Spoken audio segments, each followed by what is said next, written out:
Greetings, everyone. Greg Bolden here, America Emboldened. We're going to be bringing up my good friend Chris Michaels as well, because it is interview night and it's our favorite guest that we host. We're having them on about once every quarter. It's been a blast having these conversations, and I'm still laughing because, quite honestly, we just had a wild time right before we're hitting the record button in conversation. So I know that tonight's episode and our conversation may be one of the most spirited and fun ones that we've had so far. Who's the guest, you might wonder? Well, it's our good friend, Dr. Joseph P. Farrell, the scholar, the researcher, the author himself, diving into works, deep ends of history, hidden technology, geopolitics, ancient civilizations, and the shadows where power often prefers to live. There's nothing really off the table with him. That's what we absolutely love talking to him about. It's always a blast, and today is going to be no different than all those other conversations. So we're glad that you guys are here for that conversation with us today. Chris Michaels, bring you up to the stage real quick. How you doing? Oh, I'm pretty good. I am in an ornery mood, but I'm glad that we get to speak with Dr. Joseph Farrell today. He's one of our favorite guests. And boy, oh boy, does he have a book that came out, the Rialto and Richmond Reconstructed. I mean, you will never look at the Civil War the same way ever again after reading that book. Well, I've always, we talked to him about this when he wrote the first book about the dark money. Like, where did all the funds go? When the South disbanded, who took what? And how is that influencing modern culture? So I'm looking forward. You've read the book. I'm in full insight to everybody. I have not had an opportunity to read it yet, but you have. So I'm going to let you take the lead on this. But let's hit our roll welcoming Dr. Farrell. Ladies and gentlemen, America Emboldened presents Dr. Joseph P. Farrell.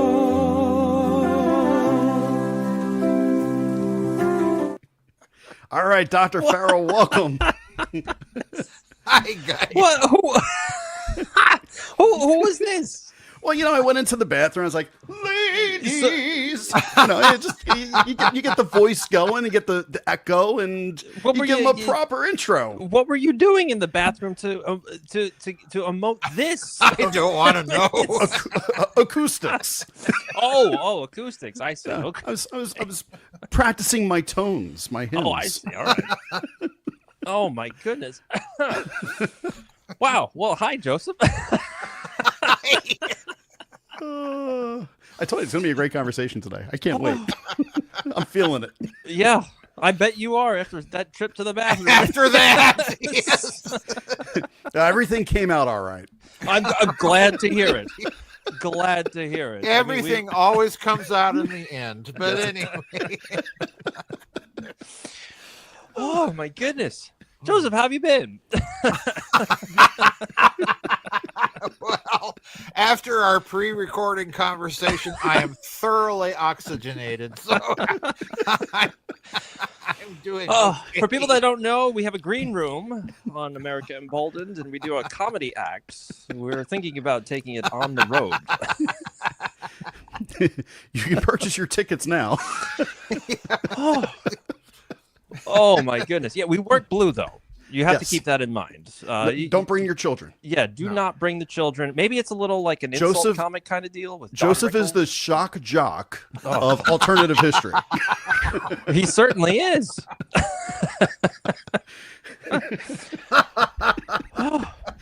Well, Gosh. after having defamed my late great aunt Gladys. Yeah. They don't know that. They don't They know don't that. know that. Oh, don't say that too loudly. You never know. Oh my goodness. Okay. Okay. Moving right Moving along. right along. I guess we have a show to do. We have an interview to conduct. Oh, okay. So, as we mentioned, Dr. Joseph Farrell, he's written the book, The Rialto and Richmond Reconstructed, Confederates, Canada, and Carpetbaggers. Like I said, after reading this book, you will not look at the Civil War nor the aftermath the same ever again. This information that Dr. Joseph Farrell has presented to us seems as though that this whole war is the same as every single other war that we've seen today. a lot of espionage, a lot of foreign powers involved, a lot of elites that just want to make things go their way. And Dr. Joseph Farrell has done an excellent job of exposing potentially these networks that were in operation during the Civil War and after. So, Dr. Joseph Farrell, where did you come up with all of this information? Particularly, how did you uncover people that were involved in this? But specifically, the one individual who I think is just crazy, Sanford Conover, George Margrave, James Watson Wallace, aka Charles Dunham. Like, go into this character with us. Who is this guy? This guy is a fellow that in the book I call the impresario of imposture, because there is a renewed scholarly attention and focus on this. We'll just loosely call him a gentleman.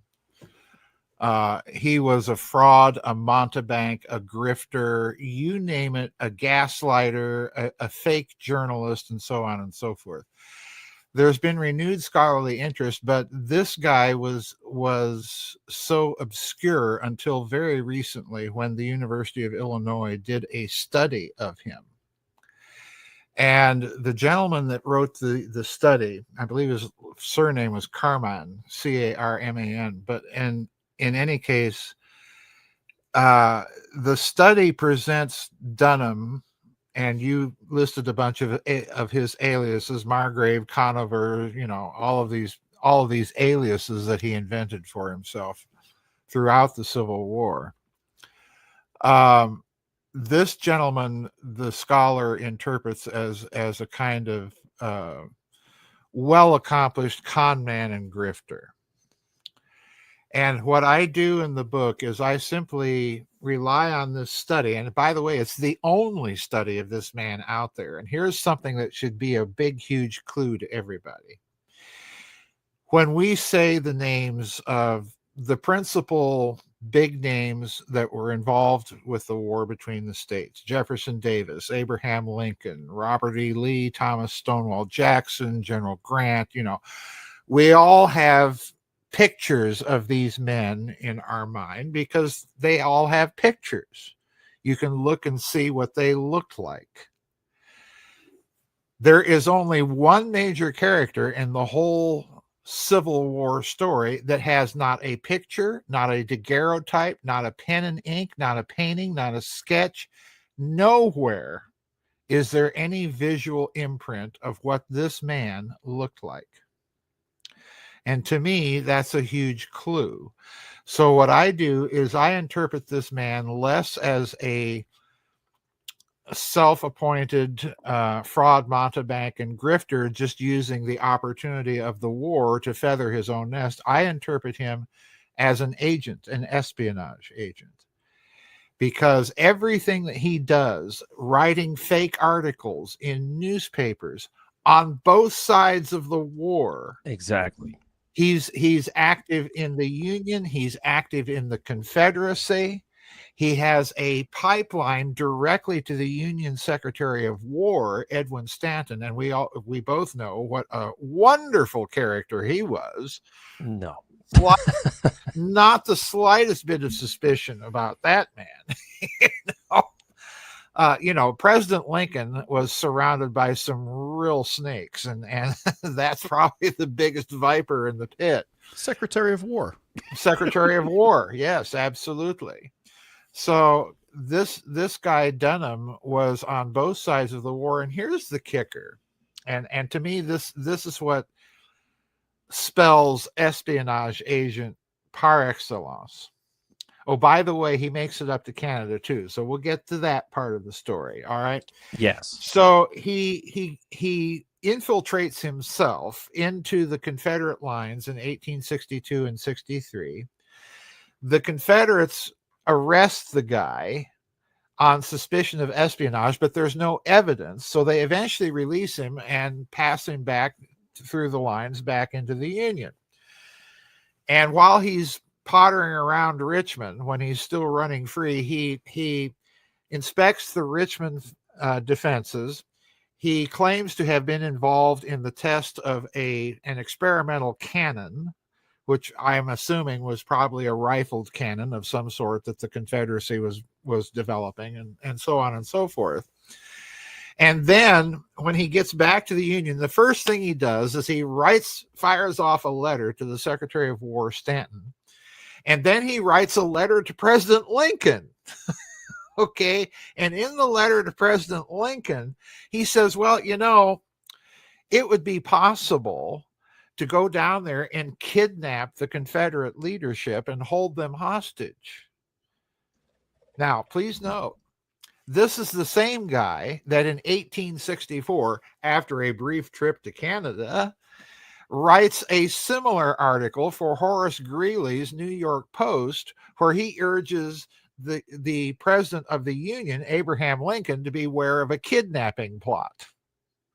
So, in other words, kidnap Jefferson Davis and his cabinet, kidnap Abraham Lincoln and his cabinet, and hold them ransom and end the war. So, in other words, I'm viewing this guy, Chris, bottom line here, and I'm omitting gobs of detail, because this guy appears to me to be the quintessential espionage agent and, above all, agent provocateur. And he plays that role very, very well. In fact, let's fast forward the tape just a bit to let you know some of the other things that this guy is involved with. He is the chief witness. This guy is the chief witness against the 4 conspirators that were eventually hung for involvement in Abraham Lincoln's assassination plot. Okay, this guy is the chief witness, and he perjures himself on the stand. And by the way, he doesn't even testify under his own name. Ooh, Okay. What did he testify under? Conover, I believe it was, or Sanders, one of those two. Now, I don't recall right off the top of my head. Sure. So he's the chief witness that the Judge Advocate General, Joseph Holt, who chairs this whole military tribunal, acknowledges is the chief witness that did the most damage against the conspirators. Later on, Holt goes before a trial, in a civil trial, answering charges of perjury, and the judge is just, I wrote about this in the book, the judge doesn't know what to do, because they're trying one guy for perjury based on the perjured testimony of another guy. Okay, so on and on this goes. And then eventually, when Dunham is found guilty of perjury and sentenced to prison, then what does he do? He writes President Andrew Johnson, who, by the way, gives him a pardon. Now, folks, this is beyond being a grifter, okay? If Israel were around at that time, I would have said, this guy is Mossad. Well, I was thinking he might be like early CIA, like that. No. But you know who I think he is? Who? British intelligence. Yes. Absolutely. Canada. Remember the Canada connection. And Yes. by the way, while he's in Canada, guess who he's there at the same time with? Who? John Wilkes Booth. My goodness, what a small world. What a small world. Wow. It's I'm sure they were just getting tea and biscuits. They were just getting tea and biscuits, along with Jay Cook, the financier, the DuPonts, the mayor of New York, getting the picture. Okay. Globalist. By the way, along with that little Confederate cell up there that Jefferson Davis decided to fund in 1864 after the Dahlgren raid, because he wanted to make sure that Lincoln lost the 1864 election. So you've got a Confederate Secret Service cell on top of everything else in Montreal. This is why I wanted to bring up him first, because he seems to be such a linchpin throughout your book on what could have potentially happened with the Civil War and how the international interests were involved in all of this. Mm-hmm. It seems as though that not much has changed into 2020 and 2025. You have Mhm. this guy under different names creating Yes. articles to generate a narrative. Like you Right. said, this screams intelligence. Yeah, it does. It It screams does. intelligence. Now, what would be the supposed motives to create this kind of discord on behalf of a foreign power? I think you have to read the Rialto and Richmond Reconstructed very carefully, because I'm intentionally trying to suggest a narrative by reading between the lines. Right. And the narrative, I think, that has to be addressed, and the Rialto and Richmond has to be read after the first book, because the two books really do belong together. Because some of the little loose ends that are left loose in the first book are answered in the second book. Like, what happened to all that Confederate debt? Yeah. Okay.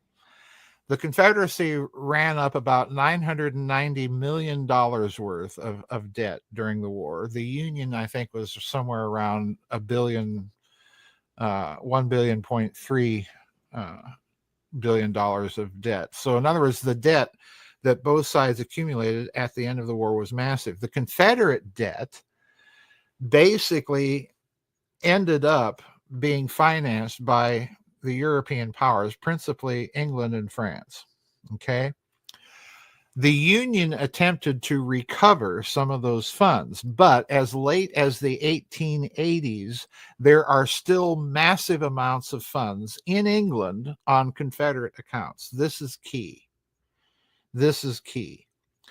So if you are a bondholder of sovereign Confederate debt, like the Erlanger loan that I wrote about in the first book, if you are a holder of Confederate debt, and all of a sudden, like one of the holders being, oh, by the way, William Gladstone, okay, so we're not dealing with Johnny Cockney on the East End of London being a holder of Confederate bonds. No, we're talking about the very upper crust of British society, including members of the Queen's Privy Council. Okay, that's how far it goes. So if you're these financiers, you want to recoup your losses. So how do you do that? You ensure that in the post-war Reconstruction period, the tension between the two sections endures. And then you put a lien on the labor of the South, black and white. What's the lien? It's called Reconstruction. And the way they do this is, to me, the principal lesson that we have to take away. The way they do this is they, first of all, by a sleight of hand that left my jaw on the floor, they convert the Lincoln greenback into the same dang type of currency as used by the Confederacy. Let me repeat that. Right. They convert the Lincoln greenback into the same kind of currency as used by the Confederacy. And I think I'm probably the only one out there that has caught that. After doing that, they then say, okay, because we are going to treat the greenback that way, we have to be able to redeem it. We have to be able to resume specie payments in exchange for a greenback at banks in the Union. Okay? So in other words, the greenback, when it was first issued, was a debt-free fiat money that was not a convertible currency. Right. You couldn't take it to the bank and say, give me a gold dollar for this $1 Lincoln greenback. The Resumption Act, after the end of the war, attempts to do this. But here's the kicker. The United States, constitutionally, the constitutional money system in the United States prior to the war between the states was a bimetallic standard, gold and silver.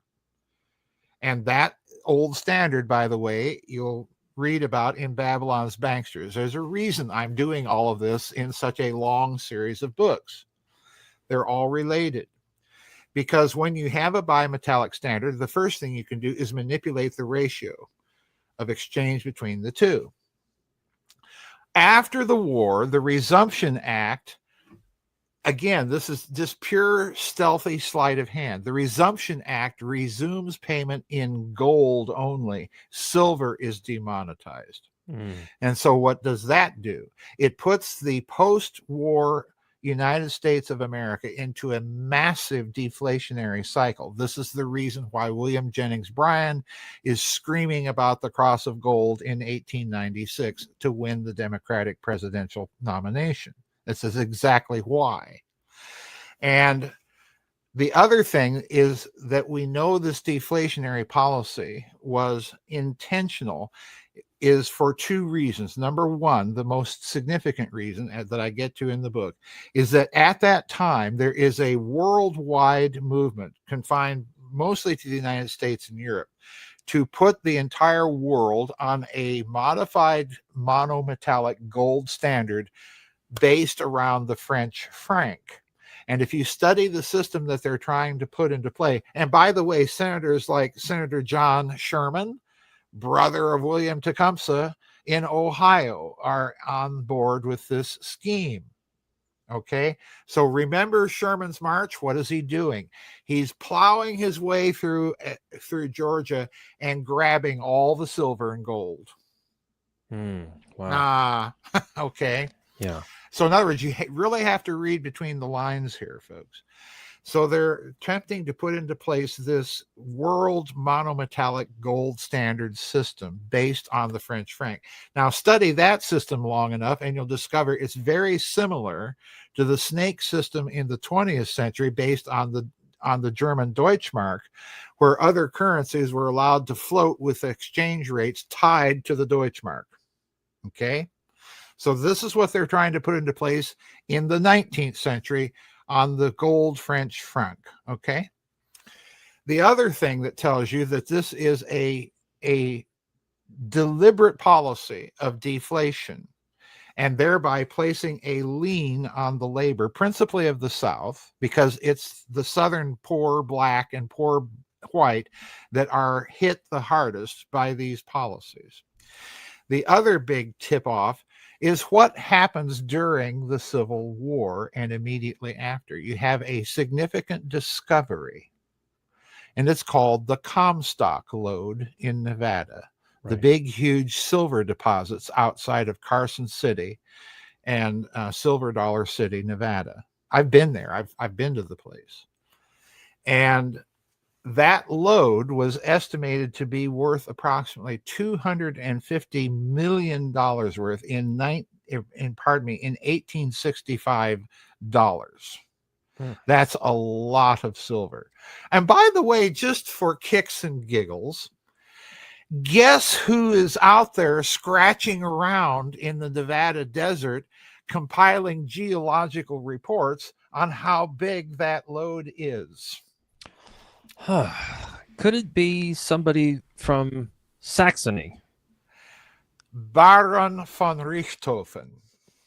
My goodness. The same family as the Red Baron fighter ace of World War I is the guy preparing the geological reports for the Johnson administration on how much silver is there. And my question that no one has asked or satisfactorily answered is, what in the name of sense is a German baron doing in Nevada compiling geological reports for Johnson? And then you get all of the airship mysteries coming out of the West, ding, too. Ding, ding. That whole aspect, I think, can be tied together. Yeah, absolutely. Look, at the end of Rialto and Richmond, I point out something that my friend Walter Bosley pointed out, and that was, and this you can find in Tim Busby's book, excellent book called The 19th Century Airship Mystery. In that book, Busby points out, and I reprise the quotation in Rialto and Richmond with Walter's suggestive analysis.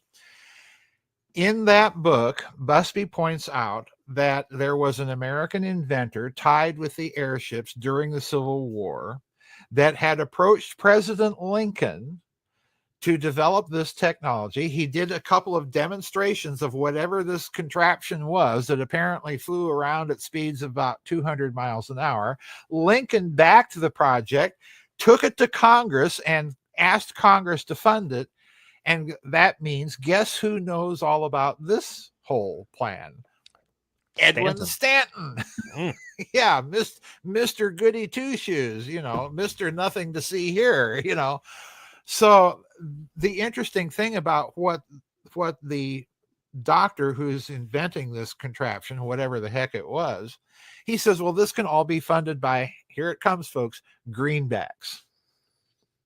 So now we have a high technology being developed in secret by the Union with the approval of President Lincoln and being financed by greenbacks. Now, if you're over in Europe and you get wind of this, is this a cause for concern? Answer, yes. Now, just to flesh this out even more, to put the cherry on the sundae, where do all of these airships in the 19th century tend to end up? Texas. Yep. Texas. In fact, they start ending up there right as the Civil War is coming to a close. Where's Jefferson Davis trying to get to at the end of the war? In the American Southwest? Texas. Yeah. Texas, yeah. Texas. It's close to the border. Well, no, it's not just that. As I put in the first book, the Trans-Mississippi Department of the Confederacy was fully functioning and very healthy. And it had an international border with Mexico. And that's where most of the gun running and everything else, that's where most of the trade with the Confederacy was actually flowing. So in other words, Davis, forget about this high school, junior high school picture that we have that Davis, I mean, come on, study the man's history. Jefferson Davis is about the last person that is a rabid fanatic. Okay. It's not a picture that fits him at all. What he's doing, if you read his own memoirs, is he's trying to get the whole Confederate government, archives and all, please note the archives part, transferred from Richmond to the Trans-Mississippi Department. That's what he's doing.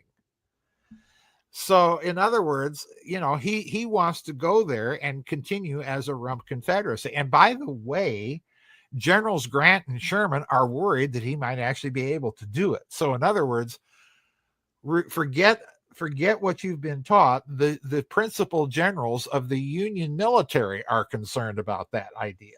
So yeah, on and on it goes.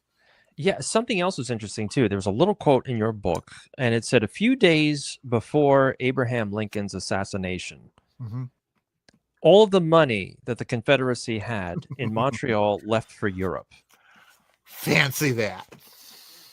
I mean, what are the implications of that? I mean, especially if the Confederate money is gone, and then in Reconstruction they say, well, the greenback is going to be tied to the same thing that the Confederate notes are. I mean, what is this all about?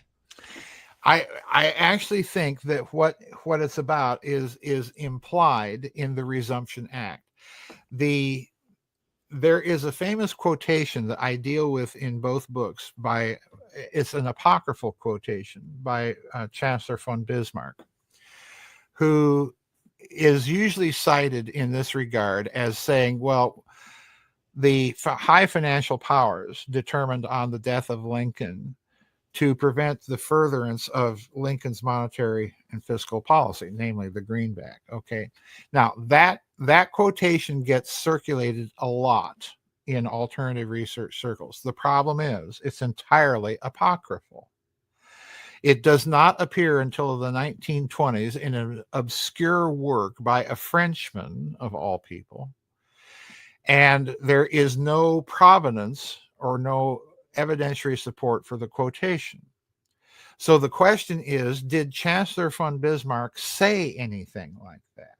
And if so, to whom would he have said it? This is Bismarck we're talking about. So he's not going to come out and blurt it out for the Berliner Tageblatt, and have it published and run on the Sunday edition. No. So whoever he's saying this to is also important. We don't know. However, there is a contextual clue that indicates that maybe, just maybe, there's a teensy tiny amount of truth to Bismarck watching the financial developments of the American Civil War. And guess what it is? It's Ulysses S. Grant. Why is it Ulysses S. Grant? Well, because when Grant is in office running probably the most corrupt administration since bottomless Joe Biden and terrible Trump. I mean, it was a corrupt administration. At the end of his second term in office, what does Grant do? Well, he goes on a world tour. He circumnavigates the world. And while he's in Berlin, he stops off to have tea and cigars with Otto von Bismarck. Now, I have a bit of a problem here thinking that Ulysses S. Grant and Otto von Bismarck are going to be sharing pictures of their grandchildren and telling stories about their wonderful families to each other. I just have a teensy tiny problem with that idea. There is some purpose of state involved in that meeting. And if there's any meeting in which Bismarck may have said something like that to someone who would have known about the financial arrangements of both the Union and the Confederacy, that would have been the opportunity to do it. So this is an entirely circumstantial, contextual argument I'm making, that don't be too quick to dismiss that apocryphal quotation of Chancellor von Bismarck. To me, it fits with the rest of the story that emerges during the Civil War. And it certainly fits the wider context that the European powers are watching developments in North America very closely. And two of them, obviously, France and Britain, wavering very close to actual outright intervention in the war. And by the way, it was Russia that pulled the Union's fat out of the fire on that one. So yeah, Russia. Yeah, of Go all places, figure. right? Of all places, yeah, right. So, Joseph, so I know if I'm following kind of the breadcrumbs that you're leaving here, and just maybe this is the Cliff Notes version. It's not anywhere nearly as thorough or as convincing as the book. That's the sure, problem. absolutely. And so, but I want to try to see if I'm connecting things. Having not read the second book yet, let's see if I got this. Mm-hmm. What I think you might be alluding to here, and if I'm putting words into your mouth or into the book, please let me know, and Michaels, you can tell me if I got the conclusion kind of correct on some of this. So first, when you talk about John Wilkes Booth meeting with the DuPonts and all these other individuals, I start thinking about the terms of what does it look like of government banking and world banking, centralized power. When I hear about Britain being involved in some of this, and maybe a British intelligence agency watching what's happening, I start to go, everything that you're describing is okay. After the Civil War and during the Civil War, the Union needs massive funding, right? And if I remember correctly, the gold wasn't enough. Right. So what do? They get these notes, these greenbacks, right, which is basically the fiat system that we have now. It's basically like toilet paper that they're giving worth to intrinsically and bypassing banks. And this is, in my take, the beginning of the Federal Reserve. This is a blueprint in order to show what could be done by taking away the gold standard and moving everybody to a fiat currency. And now, instead of me going, oh, gee, what happened in the early 1900s? I'm going, wait a minute. Farrell has just painted an entire picture that this operation started 50 years earlier, and it started with the Civil War. And I never realized that. I've read The Creature on Jekyll Island before. I never put these things together. No, they definitely go together. But you are painting a very good picture that the Federal Reserve Act in 1913 actually started with the National Bank Act, probably back in 1864, the time period that you're talking about, and all these people are in the room together. Right. The reason for the deflationary policy is to to put that lien on American labor. Let's look at the thesis. The European powers, France and England chiefly, were unsuccessful in splitting the Union. That was their geopolitical objective. They're looking at this colossus over there beginning to emerge, and the only way that they can really stop it is to break it up. Okay? By the way, what's going on right now? Did you catch the recent news about Oregon and the United Kingdom signing a memorandum of understanding? Mm-hmm. Okay, so in other words, they've got to split this thing up. Failing that, then the other thing they've got to do is they've got to keep that economy from making full progress after the war is over. How do they do that? Well, they impoverish the South. They deflate the currency, which basically puts a lien on average laborers, particularly farmers who have to borrow the money from the banks to buy the seeds to plant their crops and then repay the loan with a currency whose value has increased in the meantime, and they have to pay the principal back at par value. Okay, that's typical bankster scam. Right. And this is why you have Jennings Bryan and his cross of gold speech, and on we could go.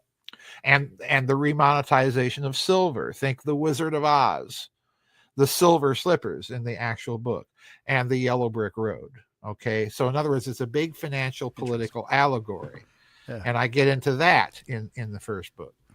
So, in other words, you're looking at an effort to keep the country down as much as possible. Now, regarding your thesis that maybe they're learning another lesson from the Civil War, the banksters of Europe. Well, here's a clue and a half for you, Greg. Okay. Jay Cooke is the financier of that time. Okay, Jay Cooke of Philadelphia. And by the way, he's a railroad man like Lincoln. Jay Cooke is part of this Confederate Union crowd that is concentrating itself in Montreal all at the same time in 1864 and doing black off-the-books trade in cotton. By the way, sanctioned by both Abraham Lincoln and Jefferson Davis. Okay. Wait. The cotton bonds were from both of them? No, the cotton bonds, the airline. No, this is okay, black market. This is black market cotton trade. This is something else. Got it. Okay. They're all there in Montreal. Why cotton? Well, the Union needs cotton for its uniforms, for its big armies, and it doesn't have any cotton. Okay. The Confederacy has the cotton. Okay.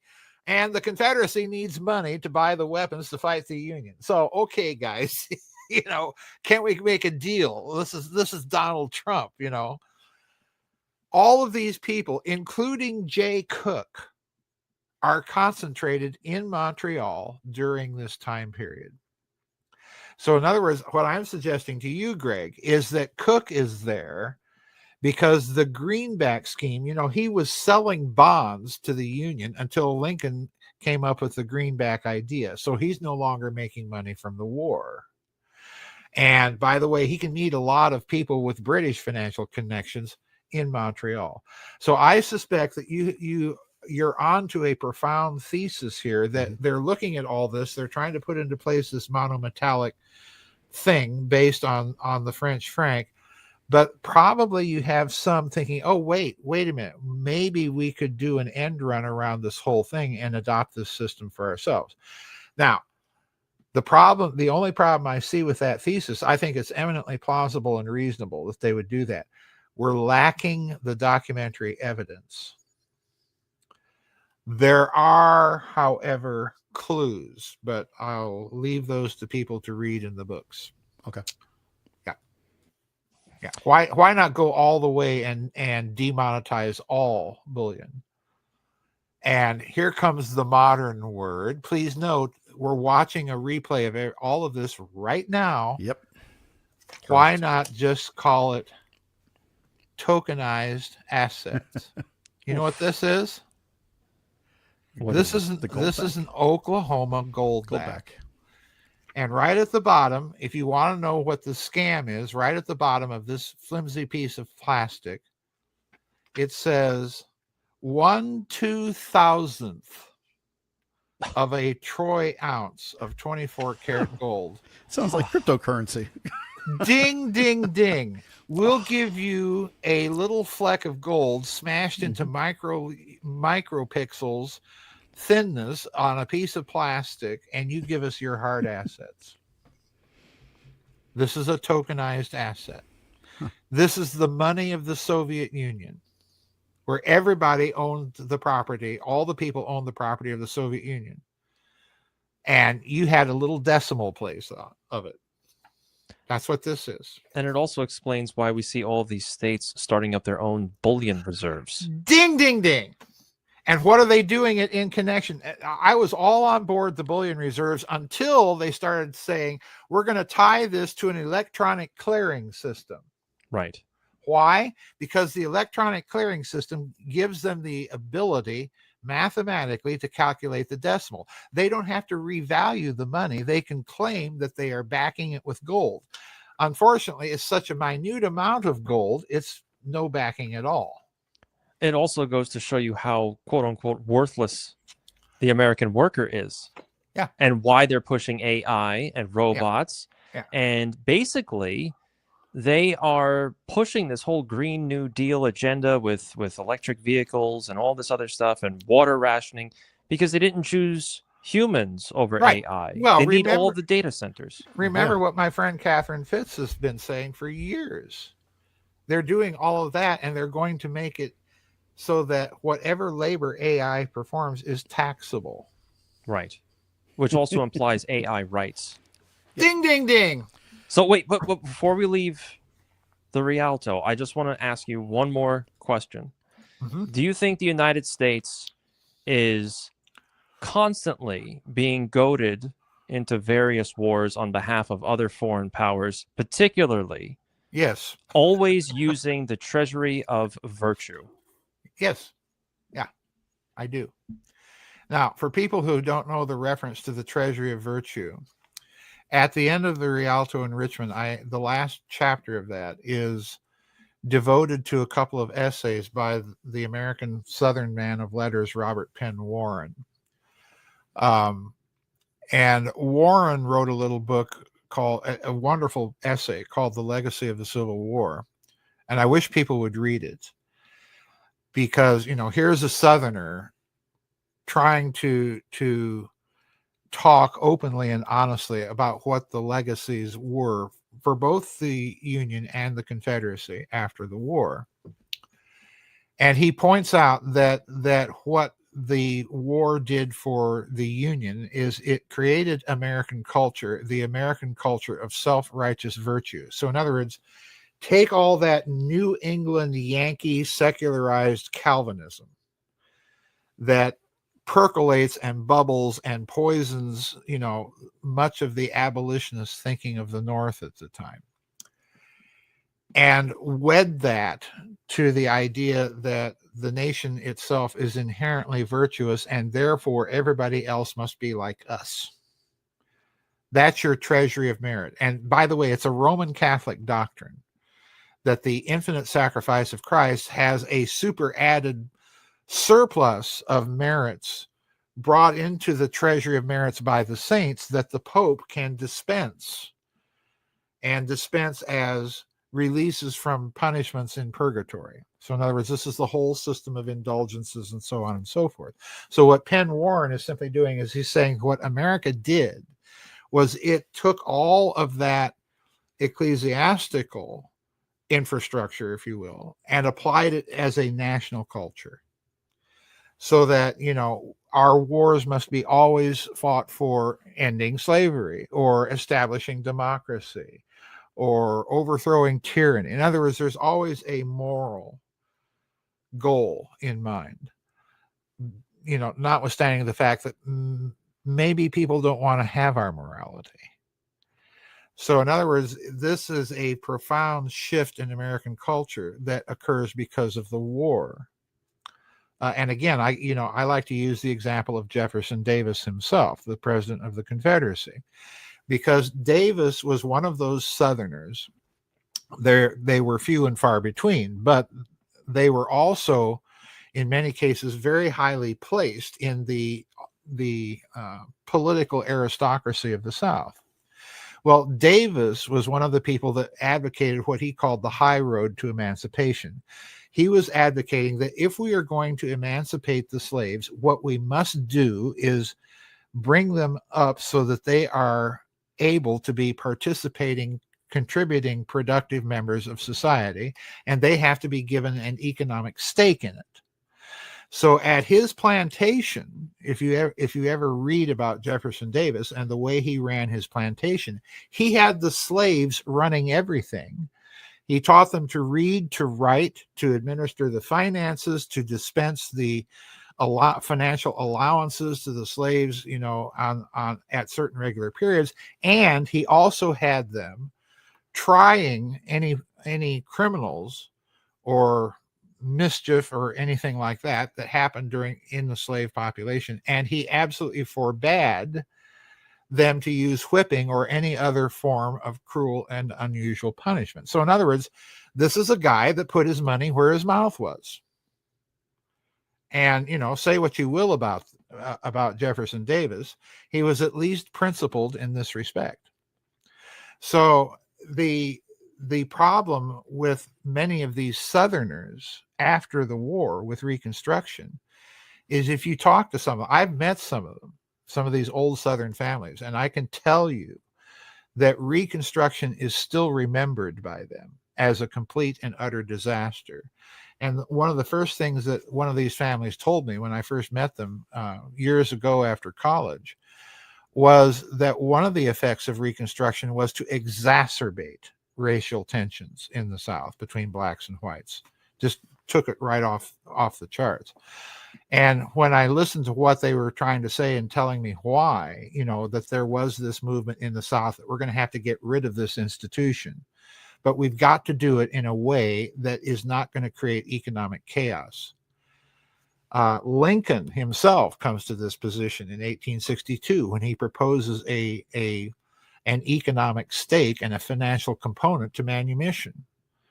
So in other words, the pre-war abolitionist John Brown radical is not what Lincoln had in mind, but unfortunately what obtains in the policies of Reconstruction after his assassination is largely that. It's this, put the boot on the neck of the Southerner, black or white, and there we go.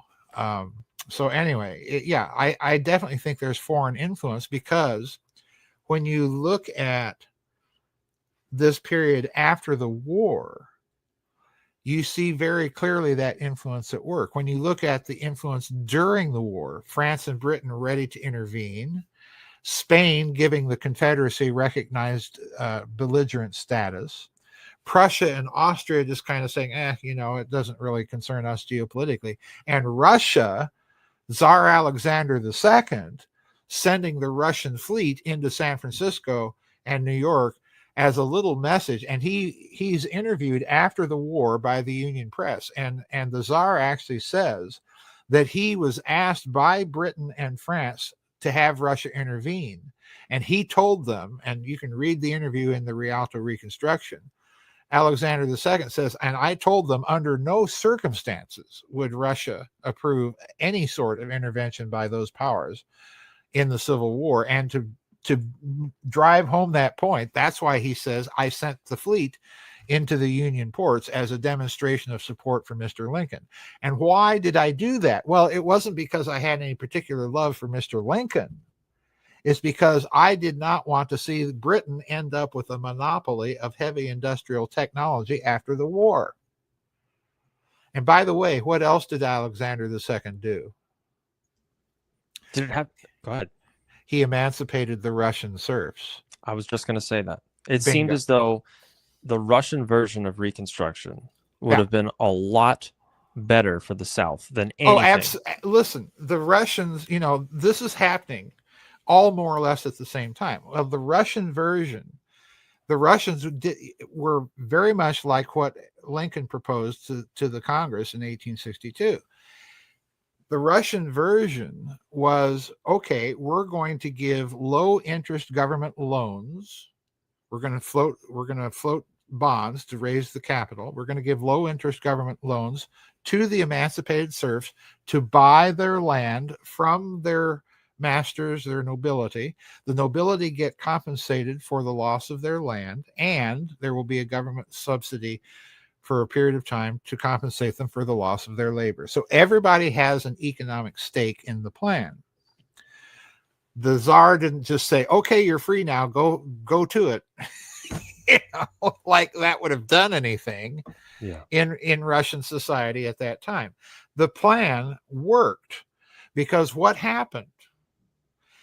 The Ukraine becomes what? In that 40 years from the Russian emancipation up to the outbreak of World War I, what does the Ukraine become? What is it known as? It's known as the breadbasket of Europe. Russian agriculture absolutely booms. The Russian industrialization kicks off in the 19th century as a result of the emancipation. So in other words, this was a calculated domestic policy on the part of the autocracy in Russia. And this is the reason that they are getting heavily involved in the geopolitics behind the scenes of the American Civil War. And again, like he says, I have no particular love for the American Republic. I'm interested in stopping that little, outfit island country from gaining a monopoly on all this technology. That's what he's doing. It's very interesting. So yeah, is there foreign influence? You betcha, Greg. It's right up. I personally, I'm surprised that the Civil War did not become the First World War. I'm very surprised. Interesting. Yeah.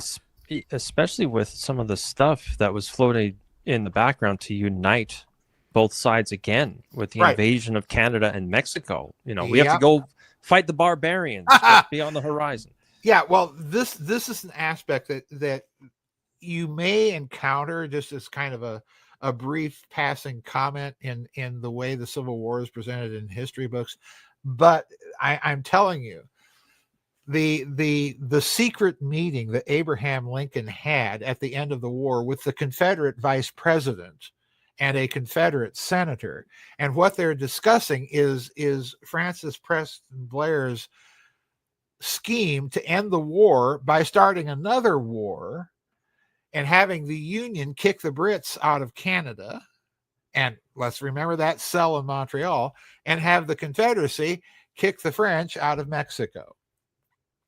And by the way, Blair proposed a detailed plan for how Robert E. Lee was to detach the Army of Northern Virginia after the Confederate government starts its continuity of government operation, and Lee was to join up with General Johnston, and those two armies make or fight their way over to the Trans-Mississippi. So in other words, Jefferson Davis at the end of the war is acting on that plan.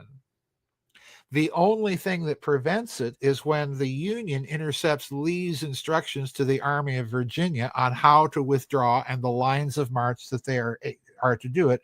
And that's why Grant is able to catch him and finally force his surrender at Appomattox.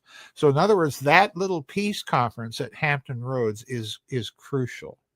And by the way, when Lincoln returns to Washington and the scuttlebutt, the gossip has already hit the streets. You were where? Talking to who? That's the reaction of Thaddeus Stevens, the radical Republican abolitionist from Pennsylvania in the House of Representatives. It's also the reaction of Senator Benjamin Wade in Ohio in the Senate, and they launch a movement to impeach Lincoln. For what? Treason. So yeah, that peace conference is very crucial. Very crucial. Sounds very familiar with modern times. They're using Doesn't the it? same games. Yeah, that's why I'm writing the book. I was going to ask you, if you were to think about how modern intelligence agencies or even special interest groups people that are billionaires, how do they compare historically in terms of influence over domestic political figures, do you think?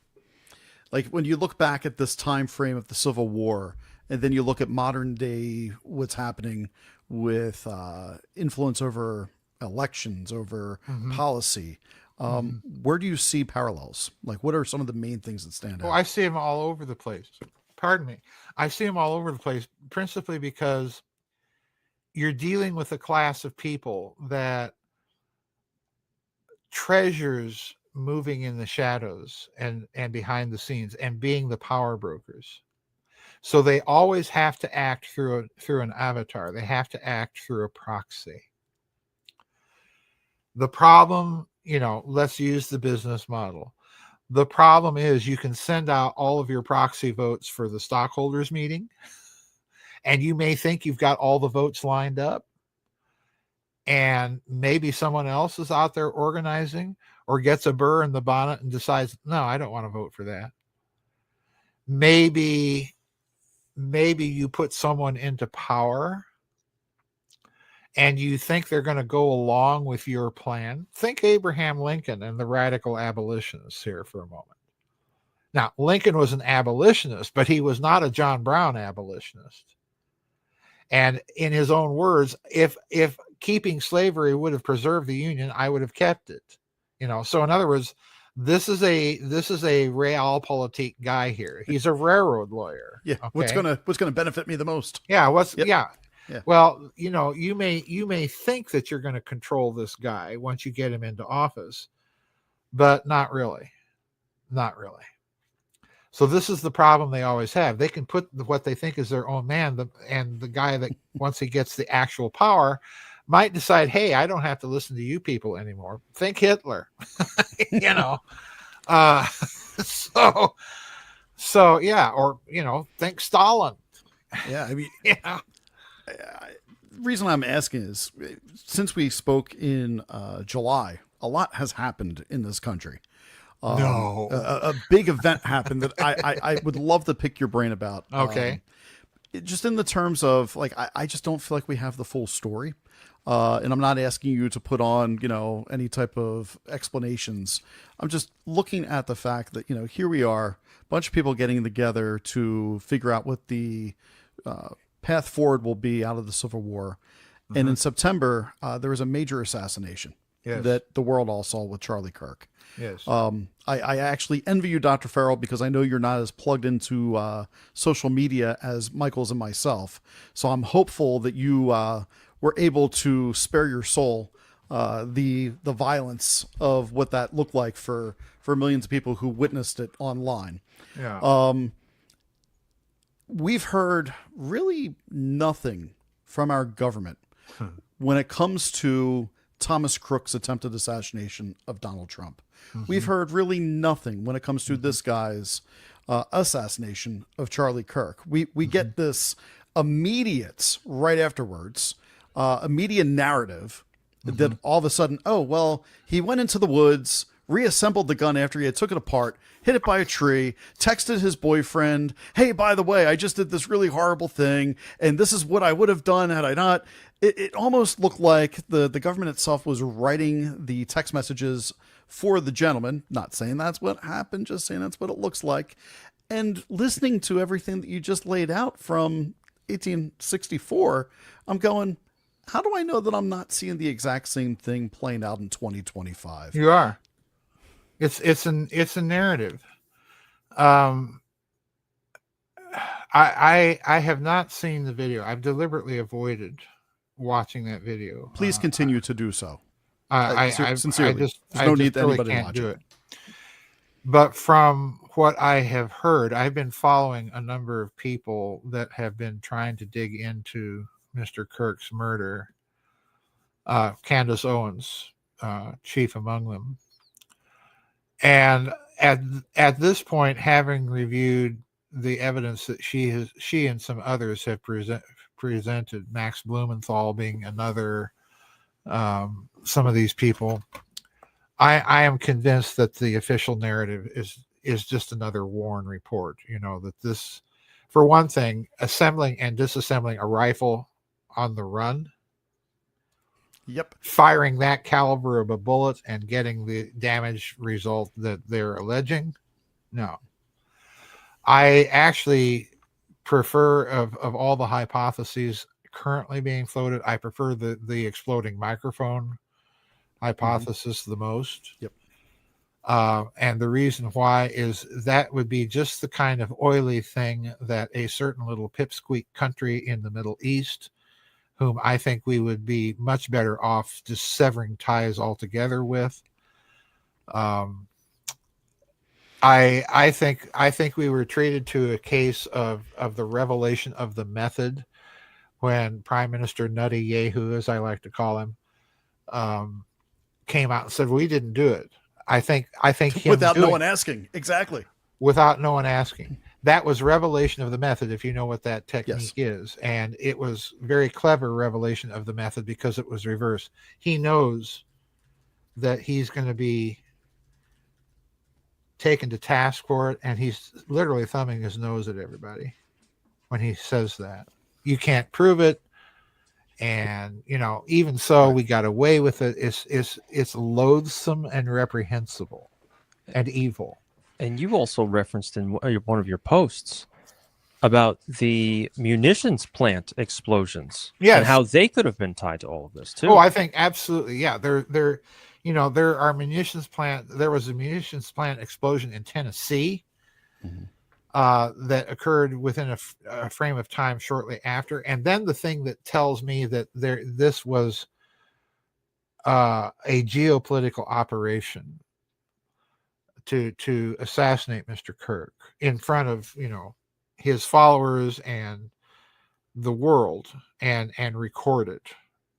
It was another John F. Kennedy type of event. Oh, absolutely it was. It was, it was staged to be deliberate and out in front of everybody, and we're in charge and there's nothing you people can do to stop us.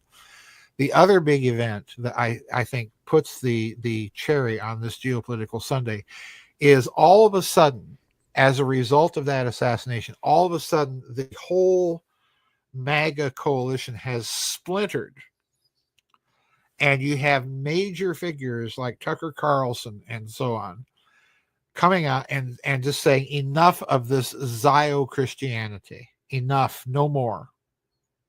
Now, I'm not an evangelical, and I have never been and never will be a dispensationalist. I'm an Orthodox Catholic Christian, and that whole theological system is just about as far from the teaching of the church fathers as you can possibly get. Yep. There's no other way to put it, folks. But when Trump came out as this coalition that he put together is beginning to shred over the issue of sending all of this money to Israel when we're supposed to be about America first, what does Trump do? All of a sudden, he develops a concern for the persecution of Christians in Nigeria. And to me, that smacks of trying to do damage repair after the fact by demonstrating, suddenly we're concerned about the Christian population. Well, what about the Christian population of Palestine? Many of those people are Christian. They're not necessarily Muslim just because they're Arab. This is another thing Americans have got to get over, is Arab equals Muslim. Limited worldview. Yep. Yeah, it's just nuts. If you know anything about the history of the church in that area. So it's one of the most famous church fathers, St. John of Damascus, is Arab. Come on. So anyway, I question this whole incident. There is an aspect to it that reeks of geopolitics, and for right now, I'm entertaining the hypothesis that somehow Israel was behind it, along with all these Zio Christians, or whatever you want to call them, that populate American Christianity. I think the thing that is really upsetting people about Candace Jones is she's latched onto that. Right. Candace and Jones I don't think she's gonna let it go. She's smelling it. Now, I wish she would, contact me. I could tell her, look here, look there, because I can tell you that the web developer of my website, when he was a student of mine, this is 30, 40 years ago, we came to a similar conclusion about these mega churches, that they were nothing but big money laundering operations. So, there is something going on, and I suspect that as this story unfolds, you're going to see a change in popular attitudes towards Israel. You're already seeing that. I think you're also going to see a huge splintering of American evangelicalism. Well, I think we're already seeing that. And that's kind of what I wanted to ask you about in the aftermath of Charlie Kirk. They did this evangelical, it wasn't a funeral. It was I wouldn't even call it a celebration of life. It was very odd to me. They brought out Robert F. Kennedy Jr. They brought out Trump. Oh, yeah. They brought out J.D. Vance, right? Erica Kirk is there speaking. And I'm thinking this is like a rally for evangelicals. Yep. And it felt, as a Catholic, it felt weird to me. Absolutely. Erica Kirk walks out, and what do we see? We see fireworks going off. Your husband just died. And someone in the arena is like, what's going to make this a moment? Fireworks. That's what Charlie would want. We want fireworks. Fireworks. Here. Yeah. And I'm sitting there going, I don't know if this is what Charlie Kirk would really want. No. The man was examining Catholicism correct at the time of his death. So you're gonna celebrate his death with a fireworks display? Yeah, it was bizarre. The idea of a funeral is you grieve. So with that in mind, and thinking about like the way that that unfolded over that week, what has happened since then is the label culture of 2020 is back. Mm-hmm. If you dare say anything to defend Charlie Kirk, certain parts of people will say, oh, well, he was a racist, he was a bigot, he was this. Despite to the contrary, you can't find any content that would support that. If you suggest that, hey, you know what? Maybe Israel was involved because we have these text messages. We know that he wasn't going with the narrative. You immediately become anti-Semitic. Yeah. If you start saying anything that is counter to another side, the label culture is back to destroy you. That always tells me that you're probably likely on to something. If the best that they can do is say, hey, here's some labels to throw back at you, you're probably already winning the arguments. They're not only on to something. The vehemence with which the response to those types of things is being touted now. I mean, for crying out loud, they had fine at this Trump. Tucker is not MAGA, that whole staged awful conference. I think they know that they are in deep trouble, because let's look at what has happened to the terms racism and anti-Semitism. They have been so overused, they have lost all currency. They're essentially now perceived by most people as meaningless attacks. And for many people, just as you have said, people look at those terms now as a waving the flag. Look here. So in other words, the more they protest, the more people are looking at those people saying things like Candace Jones or saying things like Tucker Carlson. Oh, he interviewed Nick Fuentes. How dare he? So, let's cancel him. So what has happened? Fuentes has absolutely skyrocketed in the amount of people viewing his channel. And what's happening to poor Ben Shapiro, who wants to scream and lecture Megyn Kelly? His viewership is tanking. And I say good riddance to you and Mark Levin and that whole nasal screaming lobby that you have. Good riddance. Mm-hmm. Good riddance. I like nasal screaming. Well, I mean, come on, Chris. Listen to Levin. Oh, he talks like this all the time, and then his voice gets higher and higher and higher. Oh, God! What a Sieg Heil! It's like watching Hitler. He should just open his show up with Erica, and just end it. Just take off the veil. Yeah. It's ridiculous. It is. I totally agree. I dude, you're not doing your cause any help here. I truly, I think they're going to use this whole anti-Semitism nonsense as a way to eviscerate the Constitution. Oh, absolutely. And two most recent stories that have been brought up. This guy Portnoy from Barstool, Dave Portnoy, yeah. whatever it is. Great pizza reviews. Yeah, somebody what said "f you" to Yes. him, "f you Jew," and threw some change at him. And now that person is arrested. He's going on all of the talk shows about, we need to stop anti-Semitism. And then you had the billionaire Lauder come out this weekend and say, anti-Semitism is off the charts. We need to start tackling it in the schools. I mean, are they just using the anti-Semitism rhetoric as a way to finally put a nail in the coffin of the Constitution? Yes, I totally think that they are. And one of the reasons I think that they are is at the time of the recognition of the State of Israel by Truman, let's please note that, you had many Jewish scholars in this country, Hannah Arendt, Albert Einstein, Alfred Lilienthal, saying that this was an absolute mistake for precisely the reasons that you're alleging here. And that eventually what it was going to do, it was going to create a privileged class, and that the creation of that privileged class would eventually backlash on them. Now, we know that it's a privileged class. Why?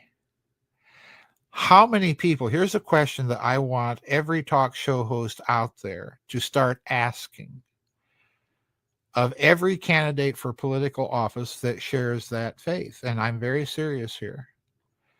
Do you hold or will you accept dual citizenship in the State of Israel? Thank you. Because you cannot serve two masters. Someone wise once said that, who ran afoul of the Jewish authorities, who was, by the way, a Jew. So I think, and I'm echoing Catherine Fitz here, who's been saying the same thing for years. We must eliminate dual citizenship. There is no place in this country for someone holding political office who has citizenship in another country. Because that's where your allegiance lies. And I'm totally with Candace Owens here when she says, really, if you listen to Mr. Shapiro, it's Israel first for him. That's his country. I'll do one better. No dual citizenship for spouses either. Absolutely. Yeah, absolutely. I'll tell Joseph, we had a friend of mine called me up about 3 months ago. Yeah, about 3 months ago. He said, hey, I just thought you'd find it interesting, a conversation I overheard at breakfast this morning. And I said, well, where were you in breakfast? He's like, oh, I was at blah, blah, blah, Newcastle, which is right up the road from me. And I said, well, who was talking? He said, well, it was one of our state representatives. And I said, oh, tell me more. Like, what was it? And he said, well, he was telling me he had to go to New York City and spend the night for about 3 nights to get in on this trip over to Israel. And I said, wait a minute. A local state rep representing the local government in a small little district is going to go over to Israel for what? And then, it was probably about a month ago, the financials came out, and there was this huge event where state representatives in Congress, state senators and Congress, people from different states, all went to Israel for this event last month. And it was from the entire United States, hundreds of people. And I'm going, wait a minute. Like, I don't want to go down some of the Nick Fuentes rabbit hole type of stuff. That's not who I am, right? I don't blame an entire subsection of people for the world's wrongs. I don't think that's right. I denounce that completely. But when I see an organization of leaders, much like we just talked about at the top of the show, you see that happening, and they're bringing in people that should have no staked interest in the doings of Delaware, Pennsylvania, New Jersey, Ohio, Oregon, Wyoming. What the hell are they doing there?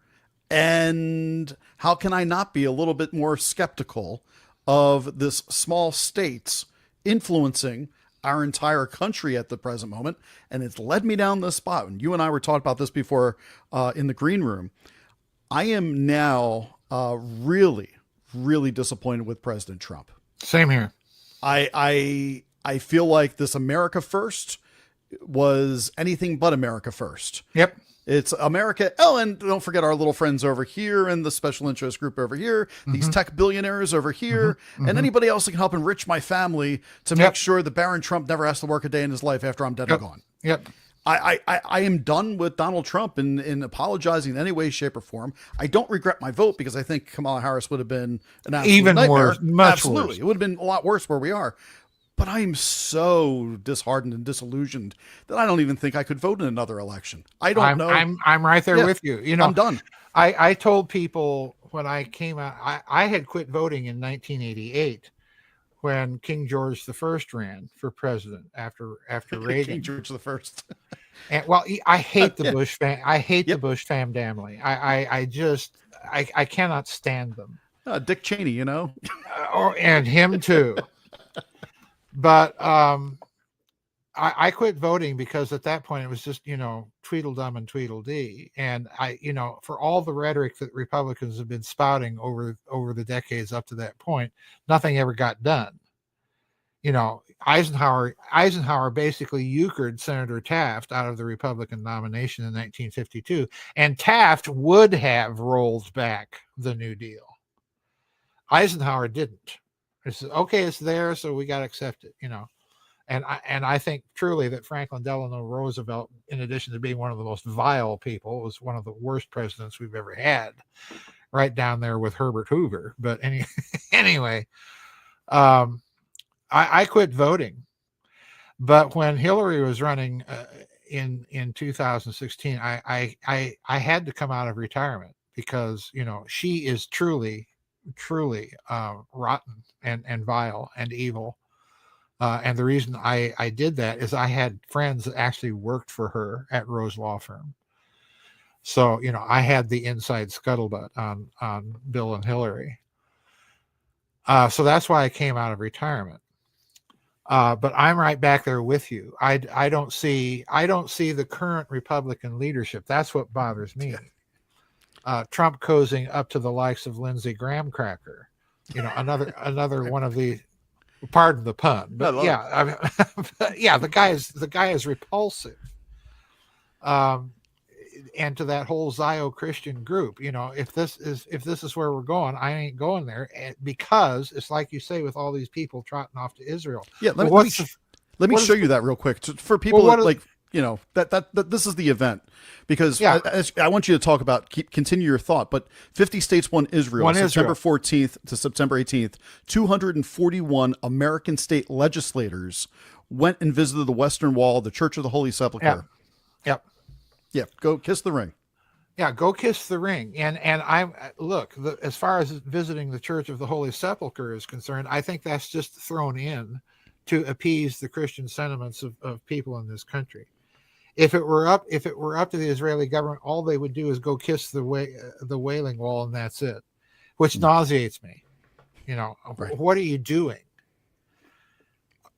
This and you have certain states passing these anti-hate speech laws against, you know, saying anything critical about Israel. That worries me immensely, because eventually they are going to demand that Christian churches change the text of the New Testament. That's coming. Well, and certain versions of the Bible will be prohibited because that's coming. Oh, you just made me think of something, Joseph.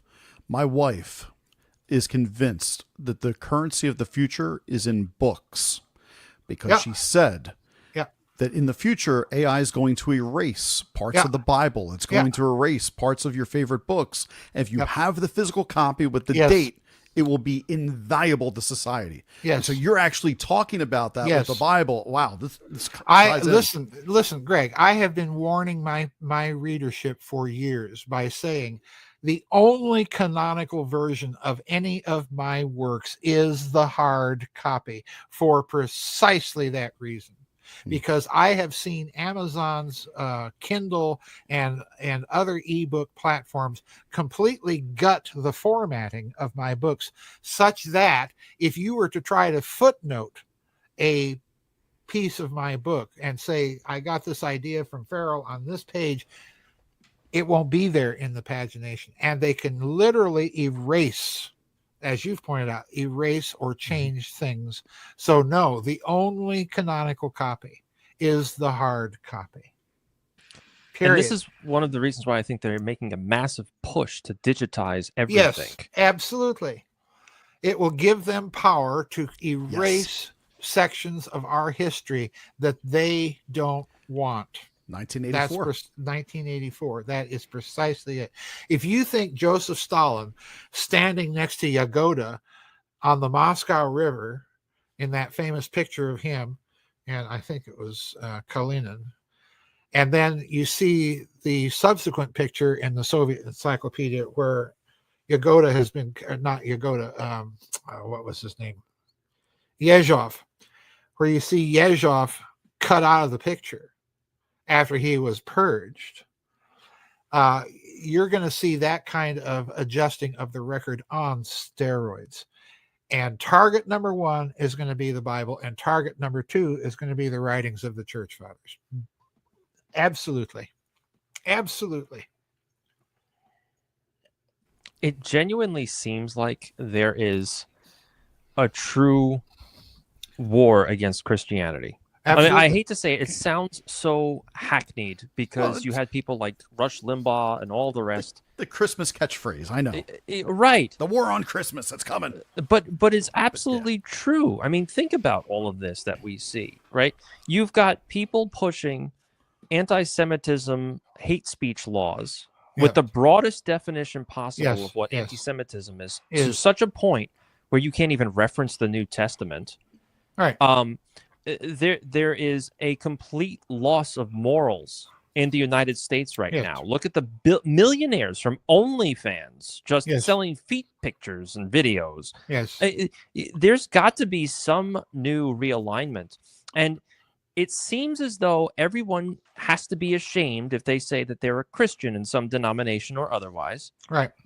And it also seems as though that this whole evangelical movement that we have out there is nothing more than a way for not only money laundering, but supporting other pipsqueak nations around the world and justifying their actions, trying to create some kind of loosey-goosey logical argument that there is a Judeo-Christian connection to the United States going back to the 1700s. Here's a cultural clue that I hope resonates with what you just said and resonates with everybody else. If you look at American churchianity, and I don't even want to call it Christianity, and I probably shouldn't even call it churchianity because nothing they do resembles anything that I would consider churchy. If you look at just the trappings, trappings and symbols tell you a lot about what you're dealing with. I have yet to see them build a cathedral. What they build are auditoriums. And when they build their auditoriums, you might occasionally get a cross. Never a crucifix, of course. You might get some threadbare symbolization of the Christian religion.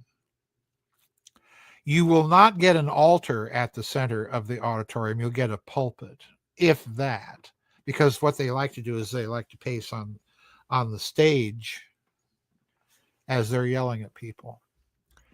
So the symbols tell a lot. It's like, I used to be a very traditional Anglican, and I'm watching the Church of England self-destruct.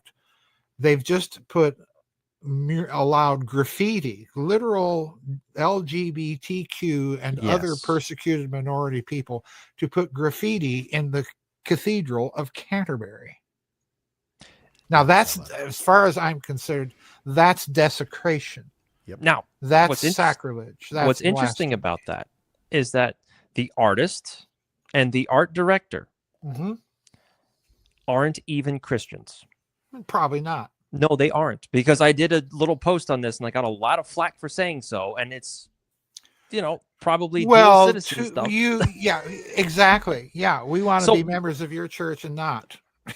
So, like, why is that even allowed? Could you imagine if, let's Look. say, a Shabbat, a synagogue, allowed Christians No, to be the art director and to have a No. Christian artist No, come no, in and then no. graffiti the whole plate? I mean, it's no, of course outrageous. not. Of course it is. Of course it is. It's sacrilege. You know, we don't take care of our symbols in the West anymore, and particularly in this country, because we rejected tradition in the founding of this country. Pure and simple. That I'm adamant about that. Oh. But the thing that people have to wake up and realize is that the symbolization tells you a lot. Those ugly modern, pardon me here, I call them Vatican II burlap vestments that we see the modernist clergy wear, you know, with the big applique that screams some sort of nonsense cliche generality like love or joy or peace, you know. This whole movement to uglify Christian worship has been very successful. And I think it is quite telling that uglification is, by and large, is what you see in evangelicalism in this country. The whole revivalist mentality that we have to have a rock group in church, you know, because we can't afford a pipe organ, but we can raise lots of money to fund the rock group in the big auditorium. You know, come on. It's more of this rejection of traditional culture and tradition per se that's at work here. Yeah, I got very disheartened at one point in youth ministry working in the Catholic Church because there was an event called NCYC, National Catholic Youth Conference. Yes, and I was assigned to take a few of my teen leaders and have them announce the talent to go up. And so I was meeting the individuals that are writing the songs that are being played at churches across the United States. And I won't use any names because I'm not looking to create drama from anybody or have people in my inbox. But most of the people I met were God-loving, phenomenal human beings. But there was one artist in particular who had just got done playing for the Pope. And we go up to him and I'm like pretty excited. I like his music. I'm like, this is pretty neat. And he didn't have time for the teenagers, didn't have time for me. I watched his backstage antics. I saw everything going on. Then I saw him get out there, getting everybody singing, let the Holy Spirit's alive in the room. And I'm going, this guy's a charlatan. Yes. I can't take him serious. Like, you know, the one guy, I'll tell you, like the most loving person I've met in the Catholic faith of music is Steve Angrisano. I think the world of that guy. But this other individual that I met, I'm going, you are the antithesis.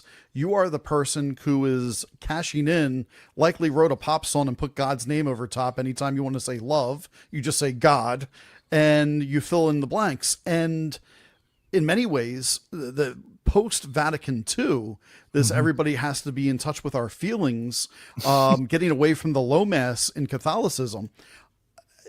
You know, yeah, it's wild to me to see now that the church's teachings, the core teachings, are being dumbed down by a certain subsection of the church in order to go, oh, we got to bring everybody in. No. Everybody was already in. We asked people to live to a standard. We've always said in Catholicism, there's nothing wrong with being gay. We've never in Catholicism said that being gay itself is the sin.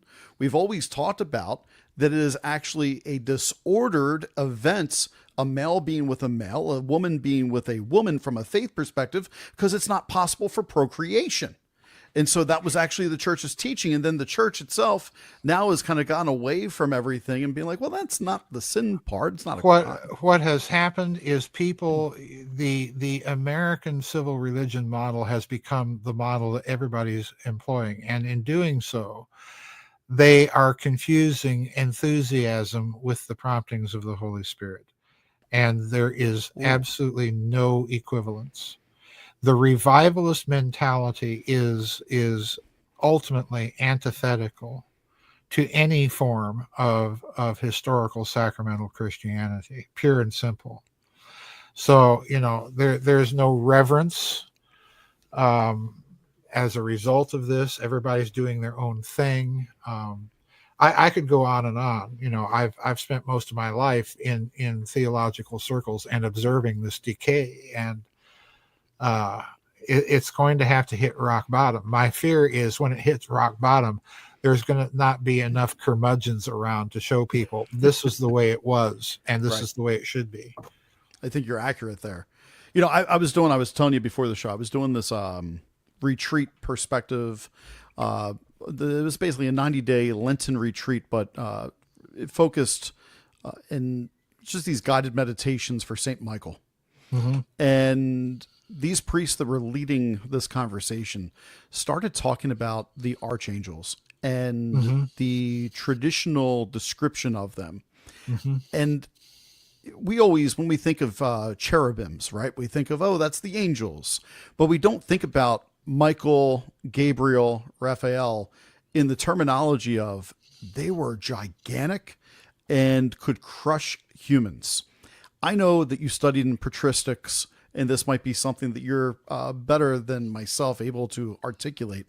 Could you tell me a little bit about your understanding of what are angels? And then how did that evolve into the way that we talk about them in modern times? Is that something you ever studied? Apparently you've not read or heard of my book, The Demon in the Acre. Yeah, Michael's read that book about, and that's the I intelligent plasma, right? Yes. I thought that book was monumental. Yes. It's earth-shattering, in my opinion, on what you bring up, especially with the Dacian, right? Yeah, the cover of that book is a depiction of an angel. And you find various artists that have attempted to depict them on the basis of their actual description in the lore. So we have this idea that a cherub is, this cute little baby with delicate little wings and a petite little smile, and he's kind of fluffy or she's kind of fluffy. And, it's like C.S. Lewis said, our typical Western artistic image of an angel is of an entity that is going to say, they're there, rather than fear not. Yeah. Now, if you encounter one of those things staring at you with the wings from all sorts of angles and gazillions of eyes and so on and so forth, zapping off lots of plasma, it's probably going to say fear not rather than there, because that's something that will terrify you. Interestingly enough, I think those kinds of depictions are probably much more accurate symbols than the 19th century little baby with the cute little feathered wings and all the nonsense. The Raphael-esque angels. The reason I think that is that in that book I have an extended quotation from, as a matter of fact, St. John of Damascus in his book on the Orthodox faith, where he's trying to describe angels, and it's a very lengthy passage. But one of the things that he brings out over and over again is that these things, if he were to use modern language, he would say that these things are hyperdimensional beings. In other words, they exist in a space of more than 3 dimensions. And the reason I think that those kinds of depictions of angels are, in fact, you can look at Orthodox icons and you'll see icons occasionally painted with a cherub, and the wings are, there's 6 wings and they're going in all sorts of directions. It's not like anything that would be a bird, that could fly. Well, why is it painted that way? You're attempting to paint a hyperdimensional being on a 2-dimensional surface. But if you were to encounter one, that's the way it would look in 3 dimensions. So in other words, those depictions I think are very, very accurate, and encountering something like that, entering into the space that we dwell in, I think, you're going to be terrified because, for one thing, they're going to be gigantic. Up there in the corner of that icon, you'll see those depictions of angels. That's a very typical depiction of the angels, and interestingly enough, during in an icon of the Nativity. And yeah, you've got wings going every which direction in that. So yeah, that's what I'm talking about. So yeah, it looks like that's a Russian icon as well. But yeah, you're going to you're going to encounter things like that the iconography is telling you that this is what they really are. They are not anything like the kind of life that we know. They're very, very different, and that's the reason I think the plasma life hypothesis is so fascinating, because it dovetails very nicely in some respects to some of those traditions you have described in the lore. So I have no difficulty with these kinds of things. So when people are praying for the intercessions of the angels, do you believe that really what we're looking at? So, okay, let's rewind for people before I put this out there, so that way we kind of have a framework for the conversation. So I think on one show I kind of told you what I teach, but the visible, invisible light spectrum, I think in terms of my eyes can see a frequency, my ears can hear a frequency. I can develop tools for receivers, for radio waves in order to be able to transmit and receive signals. But we have a entire frequency set that we know exist that we cannot receive. Right. We don't have the tools in order to dissect exactly what's happening. When we ask for these intercessions, are we in some respects maybe playing with a disclosure moment of extraterrestrial frequency that really prayer has always been, I'm just, putting this out there. Prayer has always been a way to connect us to the extraordinary world of communications with archangels and things that we don't quite understand. And then is some of that outside of our abilities as humans? What's your thoughts on that? Because that's kind of bizarre. I no, it's not bizarre at all. I think if you're looking for a speculative explanation of that's that all. Yeah. that kind of prayer, yeah, I think that's entirely possible that they might be equipped in some way to receive those types of intercessions. And the reason I think it's possible is that there's a very interesting story that Linda Moulton Howe was told by, I think it was Lynn Buchanan or another one of those very early remote viewers.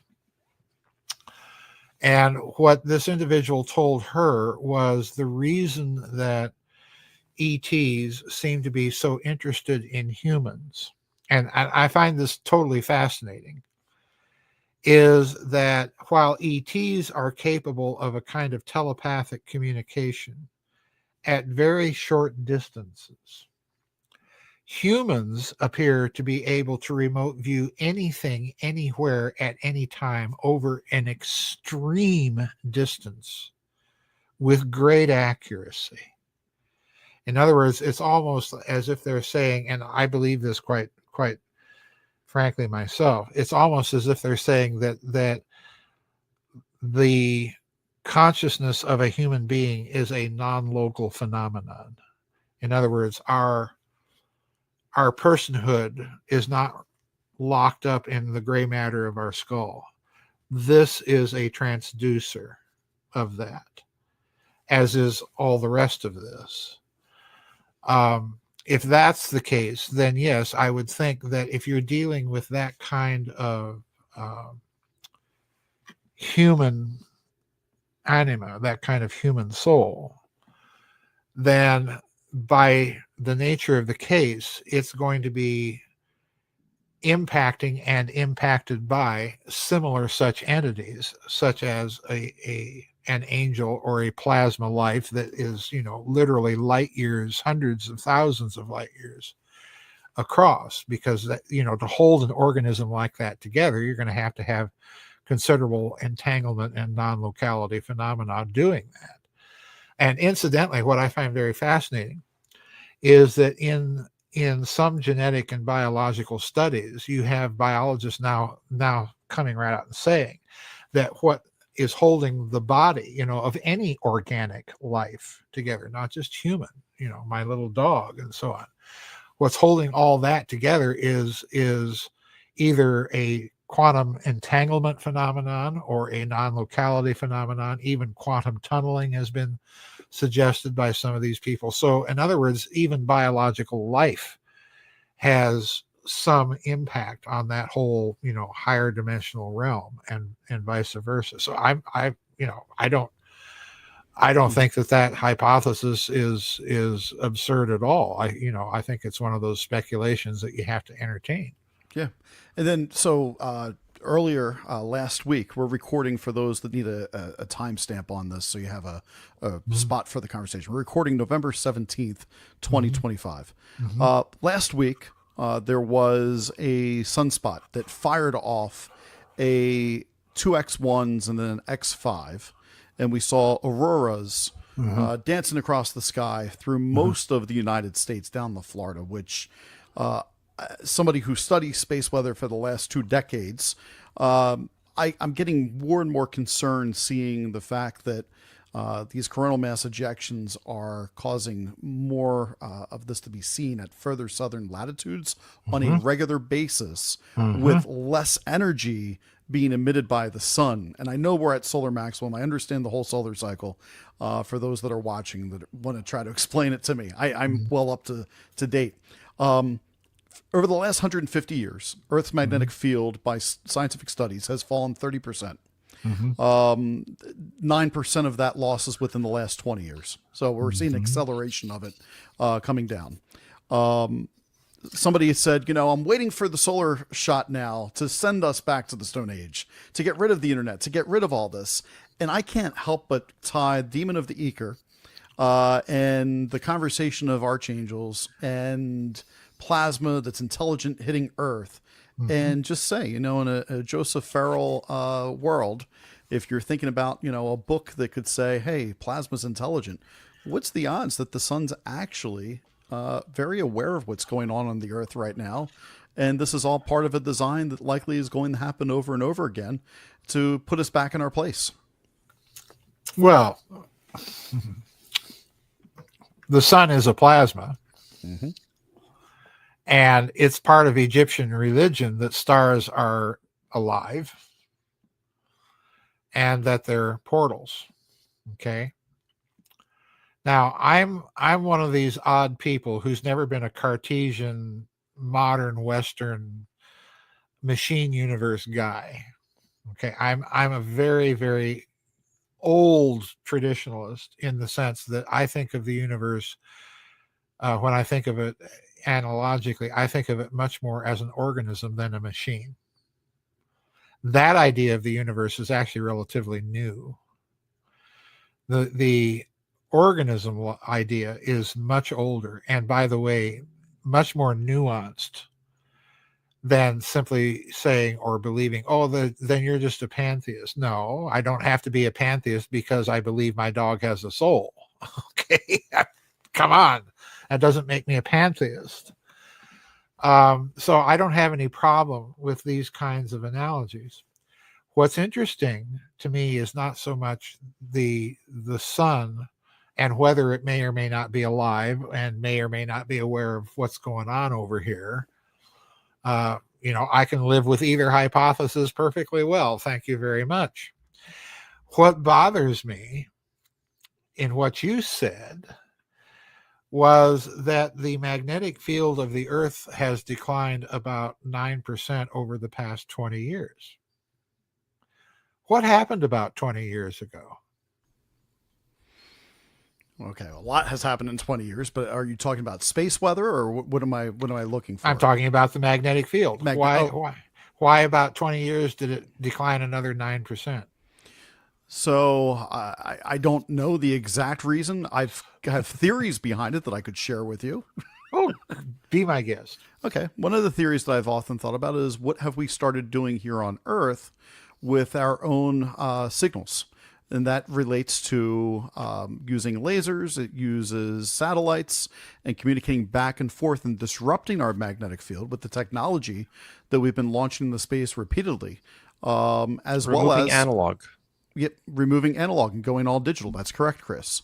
Moving to a 5G world. Okay, stop. Yeah, all that. Okay. The conceptual hypothesis I can agree with, but I'm gonna twist it. Okay. Because there's one thing that could possibly have that kind of effect, much more than 5G and lasers and all the signaling that we've done. Guess what it is? When was the Large Hadron Collider turned on? Oh, yeah. Yeah, About 20 years ago. you're right. Now, what's the strength of the magnetic fields of those detectors in the Large Hadron Collider? Yeah, I've actually looked that up before. Oh, wow. 16 Teslas. Yes. Multiples Whoa. above the magnetic field strength of the Earth. Yeah, so locally. just for a reference for listeners and viewers, we look at the nanoteslas of our BZ, our magnetic field, and during a positive BZ reading, we are protected from CMEs. Right. It's kind of like north facing, so to speak. It's Right. fortified. Right. When we see negative, it goes below. But Right. to Farrell's point here, it is normally like 6 nanoteslas, negative 6 nanoteslas. We just saw negative 60 at one point last week, but that is such a rare excursion. So I never thought about this. Is absolutely brilliant, Joseph. CERN. Yeah. CERN's I've said this on many shows, on many occasions. I said it in my book, The Third Way. If you are dealing with detectors of particles whose magnetic field strength is multiples stronger than the magnetic field strength of the planet, this is going to have, I don't care what expert you consult from CERN or what they've said, this is going to have a magnetic resonance effect when that damn thing is running on the entire planet. Now, because our magnetic field, our planetary magnetic field, is coupled with the magnetic field of the sun, that means that any resonance effect induced here is going to have an effect there. Yep. So, in other words, what I am telling everybody is on the Kardashev scale and the Farrell corollaries thereof, we are doing not only planetary sized engineering, we are doing stellar sized engineering.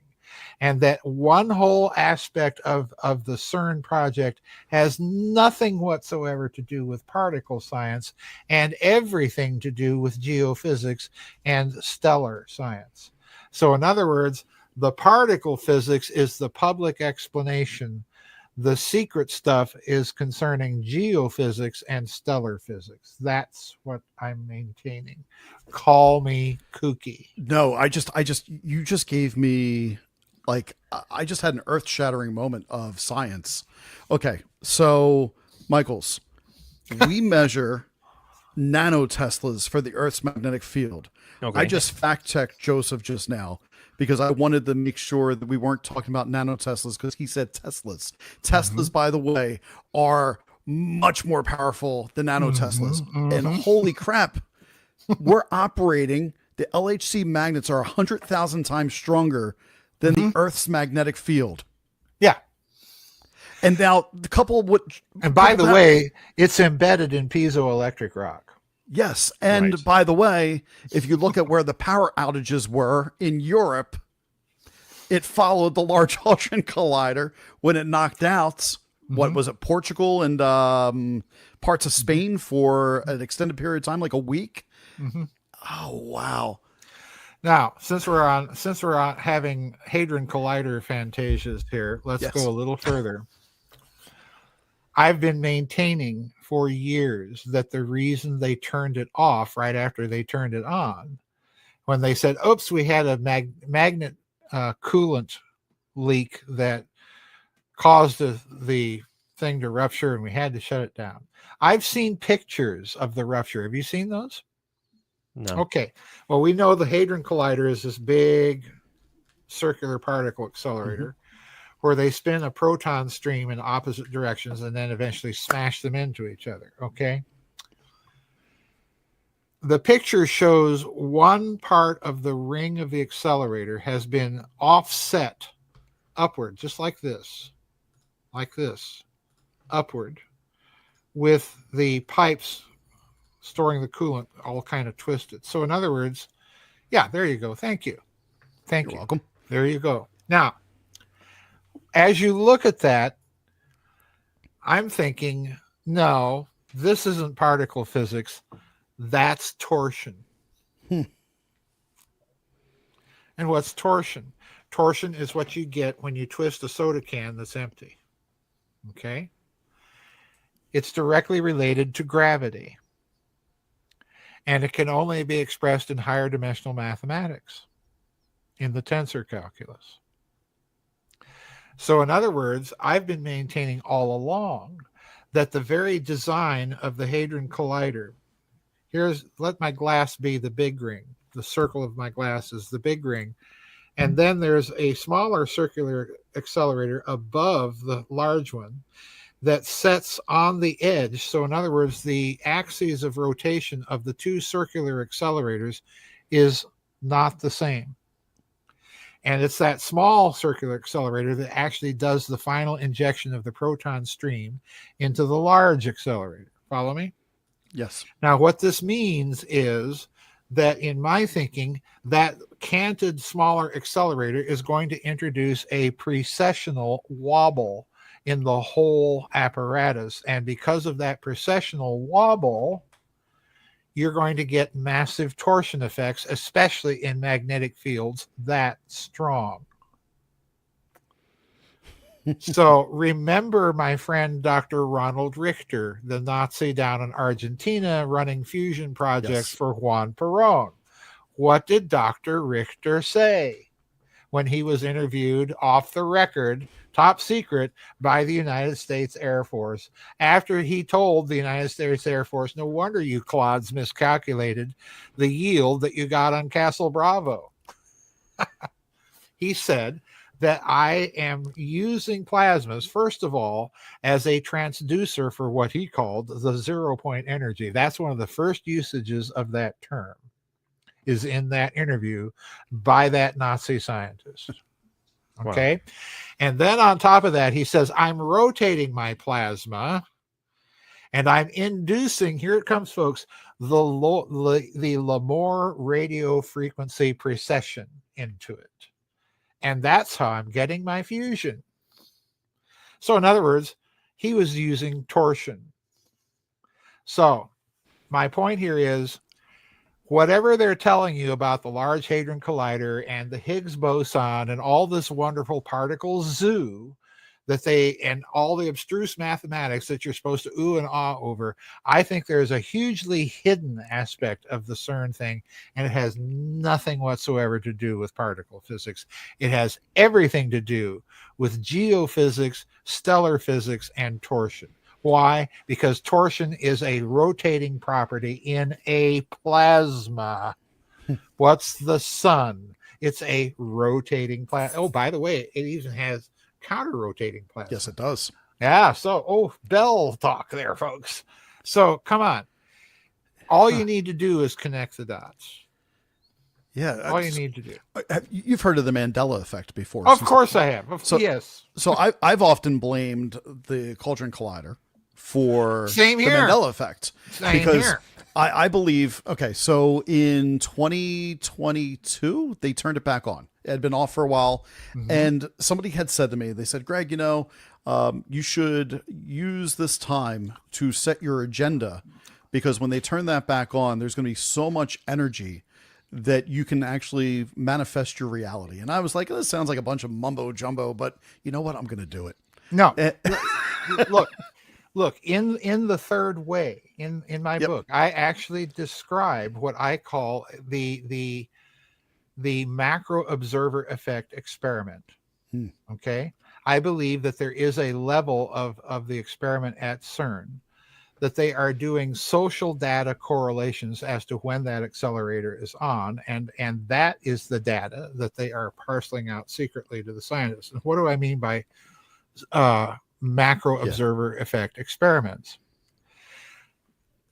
The observer effect is coming out of Heisenberg's uncertainty principle. You cannot observe the position and momentum of an electron at the same time. Okay. So in other words, before you even perform an experiment, you have determined what the result is that you're looking for. Now, can you scale that up to the macro scale of our common, everyday, ordinary sized universe? And if so, what would happen? Well, how would you do it? How would you do it? Well, one way to do it would be to alter memory, and to do so over a significant segment of the population. So what do? Well, you plant stories in this segment of the population. Nelson Mandela died in prison, and some people are going to remember Nelson Mandela died in prison. Or like me, I remember Bill Clinton getting out into the Rose Garden and announcing and eulogizing the passing of the famous White House press reporter, Helen Thomas. And she didn't die, but I remember it vividly. I remember Michael Douglas getting on the Tonight Show talking about the death of his famous father, Kirk Douglas, and Kirk Douglas was still alive. Now, I'm not the only one that remembers these things, by the way. Right. So what happens when you start playing around then with actual physical memory of a system? If you decide, if you are making decisions informed on a false memory, it's going to have a macro effect. That's my point. And possibly, this was the whole basis for that science fiction television series Fringe, where you had a whole macro effect universe colliding with another universe in another timeline because the macro effect had been compromised in one of those universes. So do I think there is a possibility that they've been playing around with those types of experiments in conjunction with CERN? You betcha. If you're a manager in a casino, you know what happens on full moons. If you're a policeman, you know what happens on full moons. Yep. So you're going to tell me that a bunch of scientists are going to turn on a multi-million gigawatt particle accelerator with magnetic fields the size of the planet, if not much, much larger, and not do social correlation data experiments? You betcha they are. And might some of those experiments be designed to affect the macro reality in conjunction with things like Mandela effect? You betcha they will. You betcha. When I look at all of this going on, we've got CERN. We've got things like artificial intelligence. We've got things like digital ID and this whole disclosure nonsense.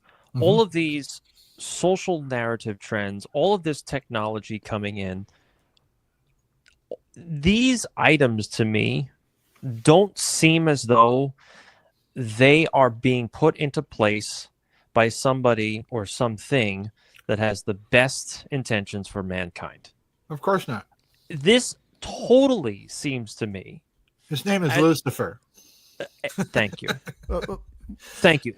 All of this seems to me that there is some kind of intelligence in the background engineering all of this for the final subjugation of mankind.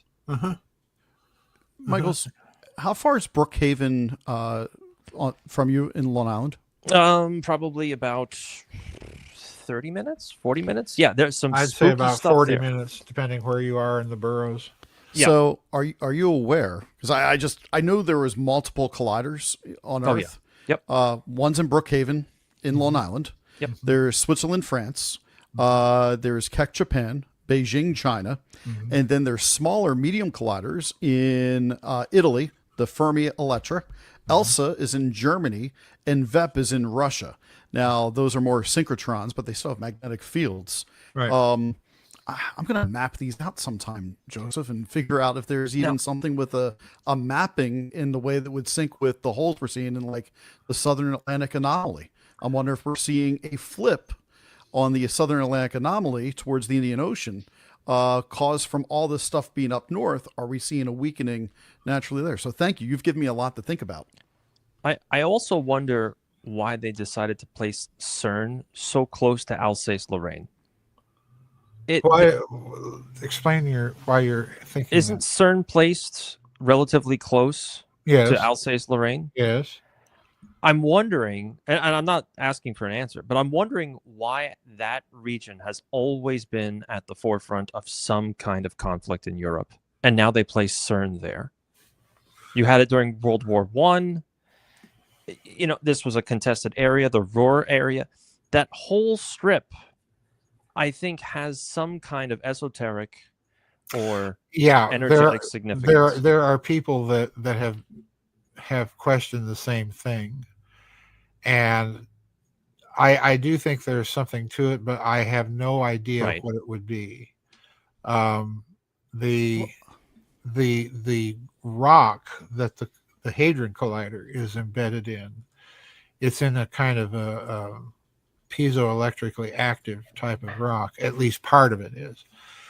Alsace-Lorraine, I don't know, but part of that, I think, is also, my French grandmother is Alsatian, or I should say was Alsatian, and her mother was German Alsatian. So, I've got that whole region's blood flowing in my veins.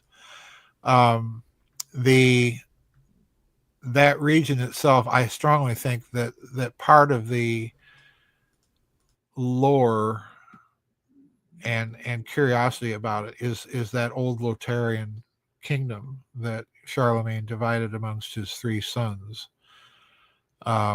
There's something about that kingdom that lives on, and I don't know what it is. I'm equally as perplexed as you are, Chris, about that region.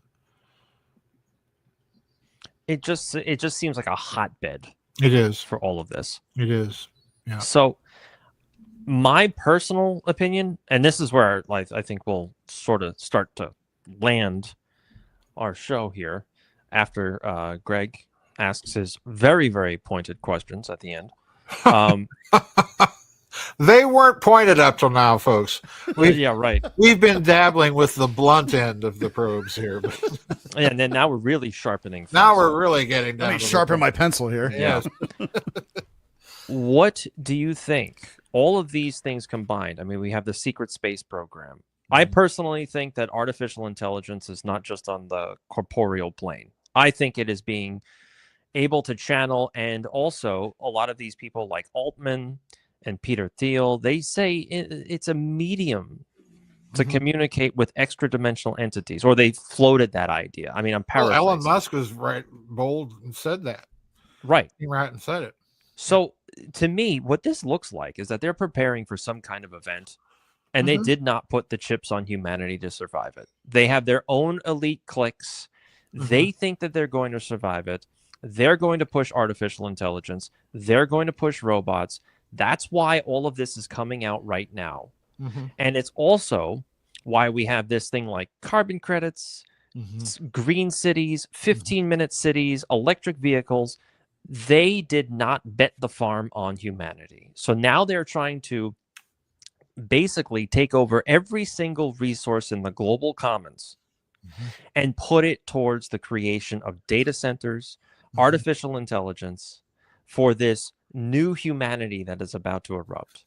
What are your thoughts on where all of this could potentially be heading? Because to me, it seems like they are hell-bent for leather to get all of this stuff pushed through within 5 years. Well, it's rather obvious what they're doing, isn't it? They're building a new Tower of Babel. Yep. That's what they're doing. And it's going to end up the same way as the last one. If for no other reason than that there is an inbuilt morality in the cosmos. That's why it's called the cosmos. Cosmos is the Greek word for order, opposite of chaos. There's an inbuilt morality. Fundamentally, you can't twist it into something absolutely evil, because evil can never be absolute. Only good is absolute. So, the dualistic experiment that they're engaged upon is going to come a cropper, just like all other dualistic experiments that mankind has tried in the past. And I've also said many times, Chris, that, to me, what they are trying to do is they're trying to follow what they believe is the template of action of the end times. And they're trying to do a kind of false fulfillment of it so that they end up on top. And by the way, when I say false fulfillment, they are trying to falsely fulfill all eschatological expectation, not just biblical, Quranic, Vedic, you name it. There is a way to do it, and that's what I think they're about. The problem, and again, I'm going back to something that C.S. Lewis said, and if any one of the Inklings saw all this coming, he did. Tolkien certainly as well, but Lewis said something to the effect once that beware if you try and call down high heaven upon your heads, because it might show up, or something to that effect. And that's what they're trying to do. They are trying to invoke all these old powers, and to them, science is the way to do it. And I wrote that back in my book, Grid of the Gods. That whole book begins with a little paragraph about modern science and the relationship to magic. That's what they're trying to do. So, don't be surprised if something nasty shows up. And if the something nasty shows up, it's going to bring all sorts of really powerful good things in tow, but we're going to be like little ants caught between. I hate to break it to you folks, but that's the way she goes. The other thing I've said many times, Chris, is people really don't get that all of my books are related, including the theological ones. That's the part that people don't latch on to. Yeah. But they are all related, and I've said many, many times about this idea of the cosmic war. Mankind is both the battlefield and the prize. Right. There's one thing about mankind that if you read even the Islamic tradition about Iblis, which is their name for the devil, why does Iblis revolt against God? Well, it's actually in Islam that says his revolt is because he was angry and jealous of the creation of man. That's where that comes from. And the question is why? Well, we're not really told. But I have a sneaking suspicion it might have something to do with something called the incarnation. Just speculating there. Yeah. That's some cliffhanger they give everybody. That's some cliffhanger. Yeah. Here, we're going to come up to this point and leave you there, folks. Now, that it may be answered in Islamic tradition. I don't know. I'm not an expert on Islamic tradition. You'd have to ask an imam. But I that's my impression from what I have encountered of it and what they've written about Iblis. But there, everybody is you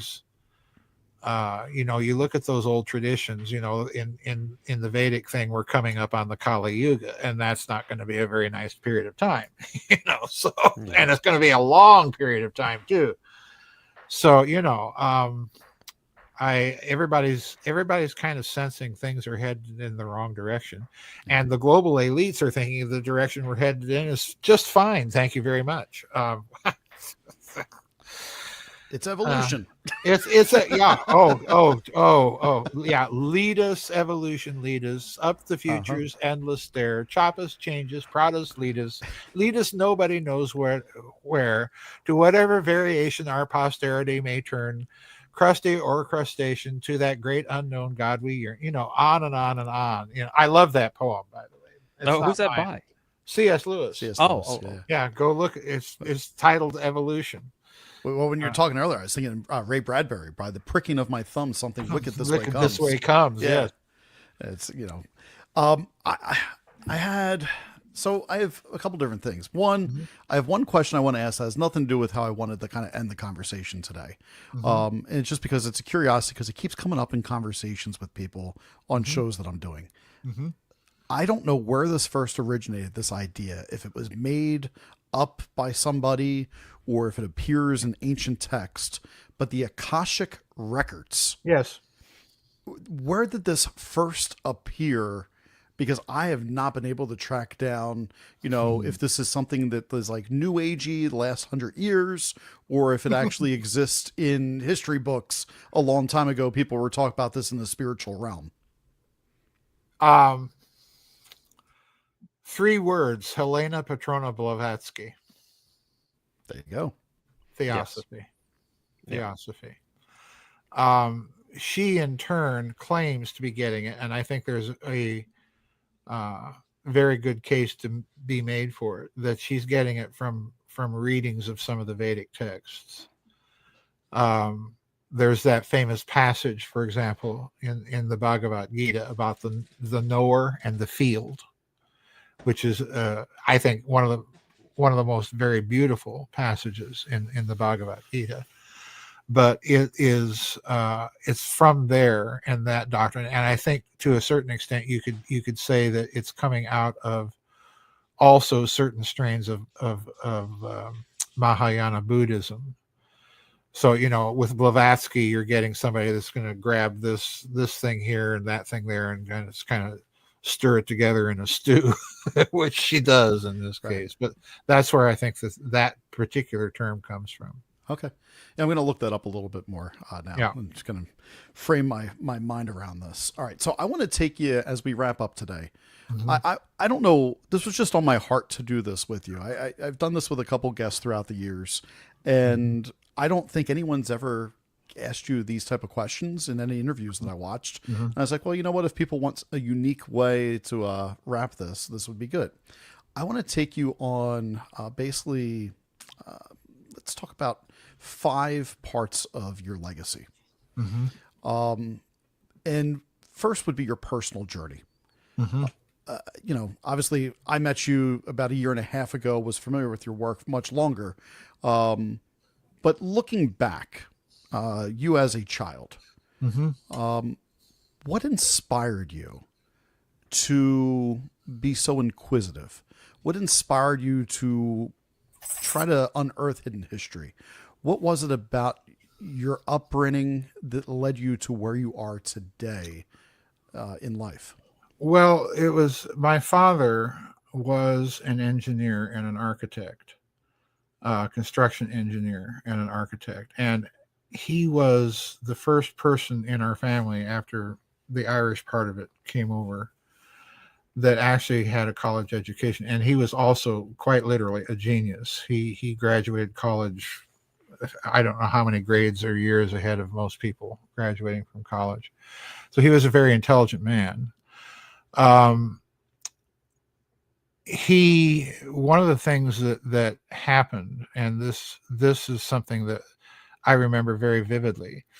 My parents would play cards. They would play 5-point pitch every Friday night with some friends of theirs in Sioux Falls, another couple.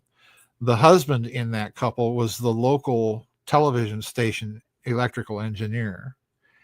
And he had worked for the British during World War II, developing radar. And he literally designed and built by hand the first local television color transmitter in this country in the 1970s. So this was another, nerd geek, Wow, very brilliant guy.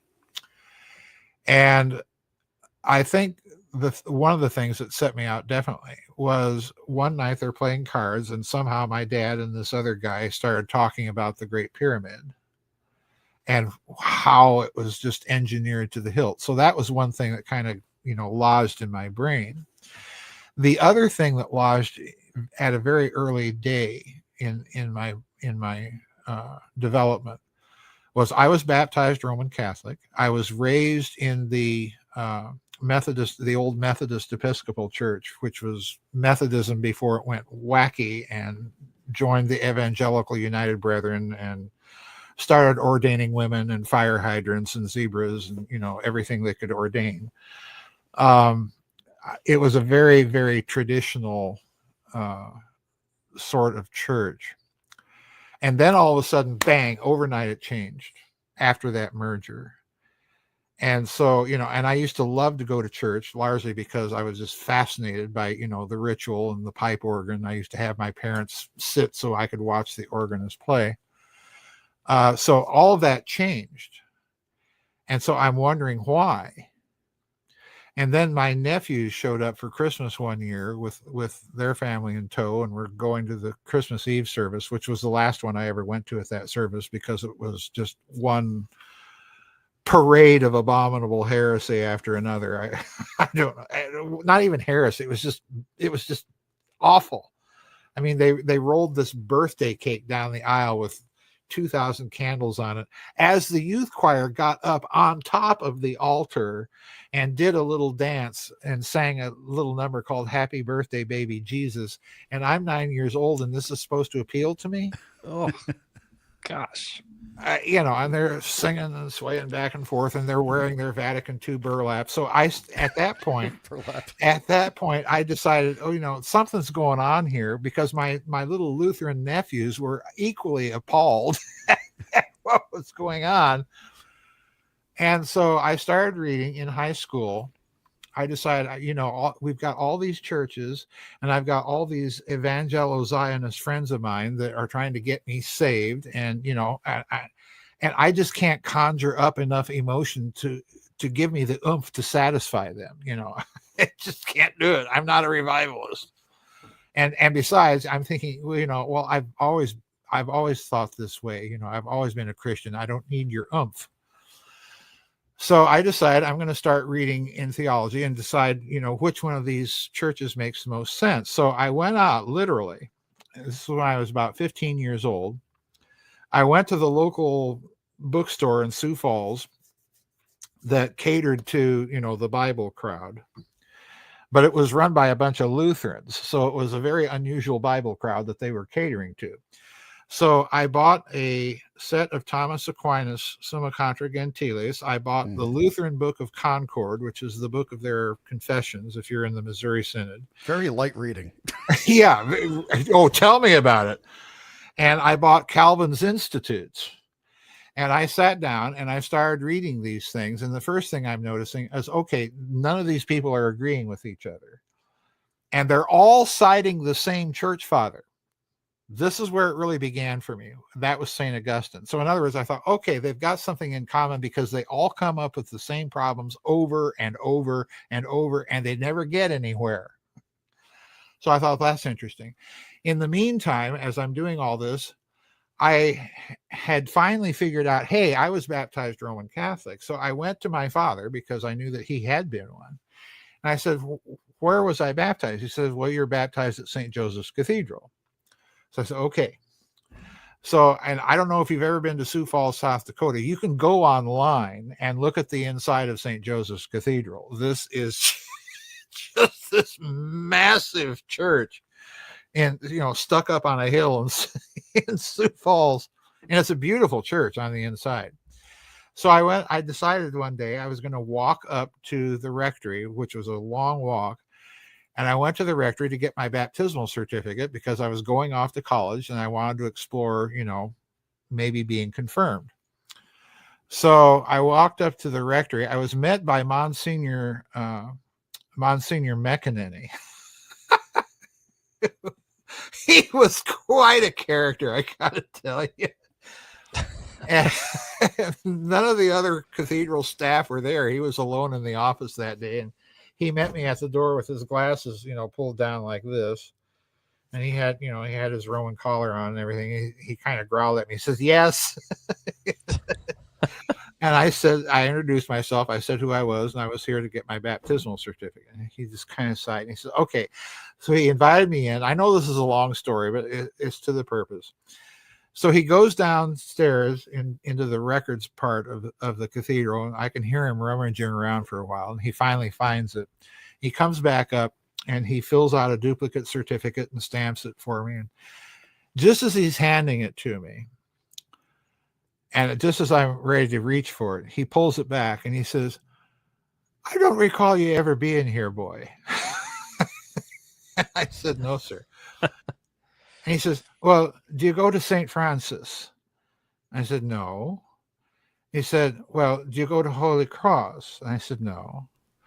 And he just kind of looks at me. He says, you're not Catholic, are you, boy? And I said, well, no, Monsignor, I'm not. And he hands the certificate to me, and he leans, and I'll never forget this. He leans over and kind of looks to both sides. He says, well, with a name like Joseph Patrick Farrell, you don't need to be. It was quite a character.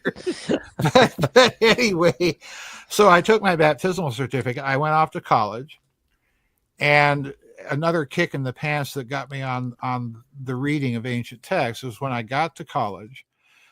I had chosen a college in the South, not knowing much of anything about American evangelical culture. I just wanted to study the organ, okay, in a small, nice little place where I could be left alone.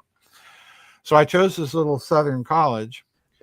And I'm curious, did you choose to study the organ because of the cathedral? No, I the organ at St. Joseph's, that's the new one. That's not that's the one. The new one. Okay, this is absolutely beautiful. I had to look it up. Yeah, it is a lovely. Yeah, that's the organ okay. Loft at St. Joseph's Cathedral now, but it's not the one that was there when I was familiar with it. But anyway, no, I grew up loving the pipe organ. That was the instrument for me in the Methodist Church, because and to this day I love organ. So I went to the Southern College. And I literally, on the very first day that I'm there, I went to the lunch line. I got my lunch. I got my tray. I come off the lunch line, and I go into the cafeteria, and I sit down, and I cross myself and say a little prayer.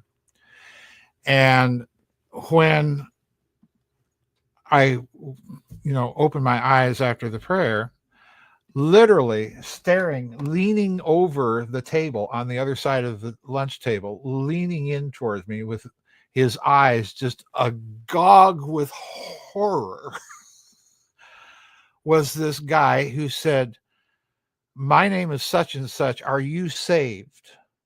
I mean, that was literally the reception I got. And, I had literally no idea up to that point of what evangelicalism was and how very different it was. So I literally cut my theological teeth trying to respond to these people's questions. And in the meantime, I went out to the local Catholic church to Mass, and I go in, and, the priest is cleaning up, and there was a little smell of incense in the air. And I presented my certificate to him and said, I'd like to take some catechism confirmation classes. And the priest looks at it and he says, well, I'm not so sure that you know what you're doing. And I said, well, you're a priest, aren't you? And he says, yes. And I said, well, put me in the class and confirm me. He says, well, first of all, only the bishop can do that, and I'm not a bishop. And he looks at the certificate and he says, I think you're a bit confused because I'm an Episcopalian priest. The Catholic Church here lets us meet and use their church after they get done with their Mass. So I started, and as I learned more about Episcopalianism, I decided, well, this is for me, because I'll be very blunt, I just have too many doctrinal difficulties with infallibility and some other changes that the Roman Church made after the schism. And they were made by Rome, not by us. And they are problematic in the extreme. So I joined the Episcopal Church literally 4 months before the General Convention of 1976 gave us women priests, and they started ordaining women and zebras and fire hydrants, So I was back to the same old thing. Yep. And I kept saying, what is it with these churches that are changing things they don't need to change? at that point, I really started reading theology, and I changed my major from music to theology.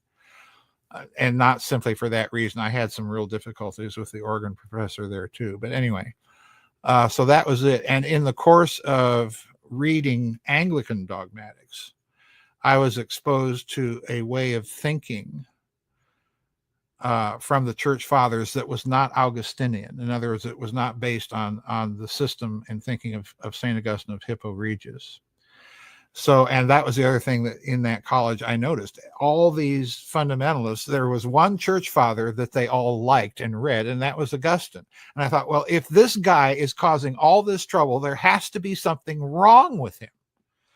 So when I started reading the church fathers, I read the Greek fathers and all of the Latin fathers except Augustine. And so when I got to Augustine, I could easily see what the problems were.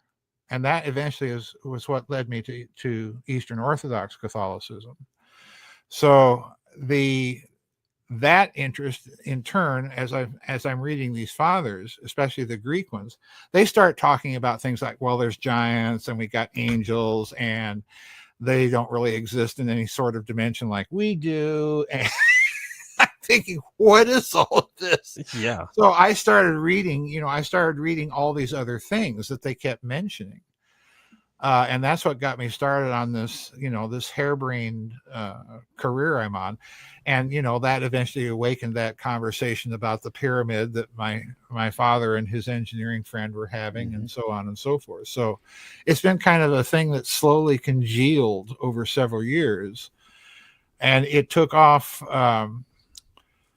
back at the turn of the millennium when I was a casino manager and got let go from that job. I was actually fired for pointing out some non-compliance issues that they were having with the gaming commission. So, shuffle him out of here real quick.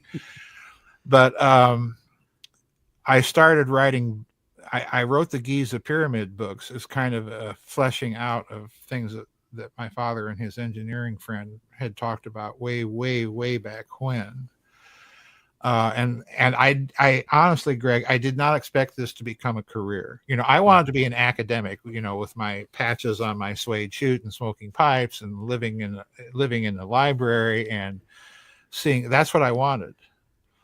I never, ever in my wildest days expected this to become a full-time career. Ever. It happened entirely by accident. But in a way, I can see why, because I am such a traditionalist and a curmudgeon theologically. I never would have fit in the modern American academy at all. Right. I did teach for a period of time in an Orthodox seminary, but there too I was let go because, well, let's just say I saw some financial indiscretions. Oh. And even that blew up into this church-wide financial fracas that went on and on for years, and all I had done was try to correct it. And you will not, if you examine that fracas, you will not find my name mentioned at all. They've kept that quietly out of the picture. There are a few people that know. Right. But I'm here to tell you, when I wrote that memo and sent it off to the headquarters, the next thing I know is we're preparing an ecclesiastical trial for you. So, what did I do? Right. Oh, I've been through it all. I know where the bodies are buried. Well, that leads me to something that I jotted down to ask you. And I'm going to kind of change my question a little bit in the framework of what you just shared about your growing up and hearing your father talk about this, and then church experiences. What have you learned throughout your career about the interplay between knowledge, power, and society? Like, as you're looking at ancient covert technologies, ancient teachings, covert teachings that have been hidden from the public, what do you think that reveals about the human role of knowledge, power, and society? How's that shaped worldview for you? How's that changed? I think the biggest thing is that knowledge is. I despise hypocrisy. particularly, we're all hypocrites at some level. But what I'm talking about is institutional hypocrisy. And by that, I mean, if I'm sitting down at dinner and having a discussion with a Roman Catholic bishop, I want that bishop to be Roman Catholic. I may be strongly disagreed with him, which I am, but I at least want him to be a true representative of what he's claiming to be. If I sit down and listen to a Lutheran pastor, I want him to be Lutheran, not trying to be Methodist and everything else but Lutheran. So institutional hypocrisy, above all other things, bothers me. Why? Because what it is it's a form of knowledge that does not result in action, that is condign or consistent with that knowledge. And when you're in that state, you're introducing not just hypocrisy into the state of your own soul, you're introducing a schism into your soul. It's a kind of literal schizophrenia. You're of a divided mind. And this, I think, you look at things everywhere. People know certain things are wrong. They know certain things are counterproductive or evil or not practical or what have you. And they go ahead and do them anyway because everybody else is doing them. Well, by golly, no. So most of my career has just been one big no. I'm not a modernist. I will not go along with your changes. I don't care how many of you and how many of your churches do. I will not. Because that is my baptismal vow. Pure and simple. I mean, you've got a Promethean gene in you. Is rare to come by. There is an expression in the Latin, Athanasius contra mundum, Athanasius against the world, because at a certain period in church history during the middle of the 4th century, virtually everybody in the Christian church was an Arian, and that is a form of Christianity that rejected the deity of Christ. And it was Athanasius, the Bishop of Alexandria, who was one of these people that said, no, I don't care how many of you out there are going along with this doctrine. I will not, because it is not the doctrine of the church. It is not the tradition. So in other words, I think at some point we have to understand that regardless of what institution we're talking about, most of us are probably right now concerned with our country and the direction it is going. And we have to understand that there are some things that we must be willing to fight for and to die for. And that's what we're lacking. There are lots of things plenty of people are ready to kill for, but there's a difference between that and dying for something. And I think we're fast approaching that stage where we're going to be forced to make that kind of choice, especially in this country. How does your understanding of where we are as a country right now, with human nature, with morality, moral relativism, where do you see the trajectory of civilization based upon history and patterns of where the future might be going? Oh, I think it's going down the crapper. I back when my friend George Ann Hughes was still alive and I was doing all sorts of interviews on her show, I would make the observation numerous times, and I still believe it, that, it was Bishop Fulton Sheen, I think, that once said that humanity goes through these cycles about once every 500 years.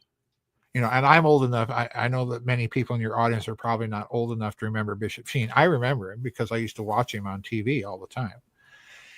And he said that humanity would go through these 500-year cycles every now and then. And he pointed out that we're fast coming up on another one. And I think, we're at the end of this 500-year cycle that began with the Reformation and the Counter-Reformation. Okay. What's unique about this one is that the end of this 500-year cycle is also correspondent or coincident with the end of a much longer cycle of several millennia.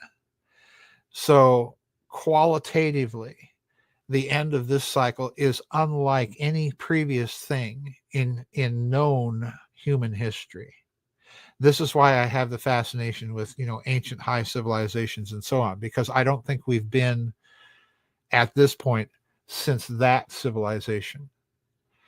So it is qualitatively and quantitatively much larger than anything we've been through in our known history since then. Where it's going to go depends a lot on what people think the proper diagnosis of why we got here is. For myself, I think a lot of it is precisely the theology, the common religious mind of the West and what it shares. And that would be something possibly for another discussion. But when I was a theology professor, I used to give what I called theological Rorschach inkblot tests. Okay. And I did that to show people, regardless if they were agnostic or atheists, that they had far more in common with each other than any of them had in common with the ancient Orthodox Church of the East. So in other words, there's a massive cultural shift in the West, and it ultimately, I think, is theological in nature. And we can point to things like the Enlightenment and Kant and Schopenhauer and things like that. But if you look long and hard enough, those are coming out of that Augustinian religious mind. Right. That unfortunately the West made the mistake of equating with the mind of the church. That's the problem. All right, so here's my last two areas I want to go. And I told you this in the green room. Okay, picture Mount Rushmore, right? We put, four figures on Mount Rushmore for people to look at for history. If you could pick four things that you've uncovered in your life, four principles, teachings, whatever it may be, that you leave for another generation, what are the four things Joseph Farrell has discovered that are worth making sure that people pay attention to? I can think of one right off the top of my head, and this is what I wrote most of my theological works about, and that's the filioque. You know what the filioque is? No, I don't. Okay. In the Nicene Creed, which you say at Mass, you come down to the third article of the Creed. I believe in the Holy Spirit, the Lord and giver of life, who proceedeth from the Father and the Son. And the Son. Yep. And the Son. That's filioque in Latin. That change is a profound change in the doctrine of God himself.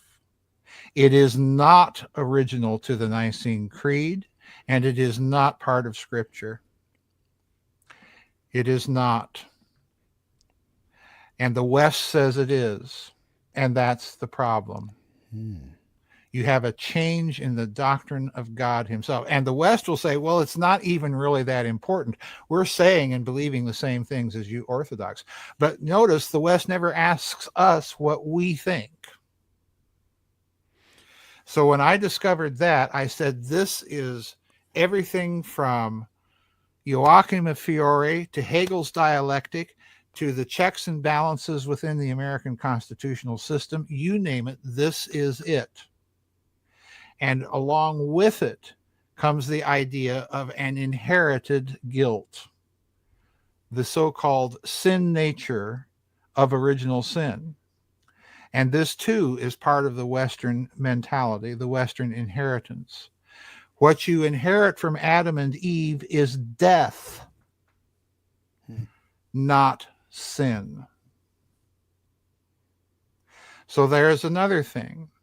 This in turn affects the way you view Christ and his work, and therefore divine predestination and human free will, and therefore law, and therefore science, and therefore pretty much everything.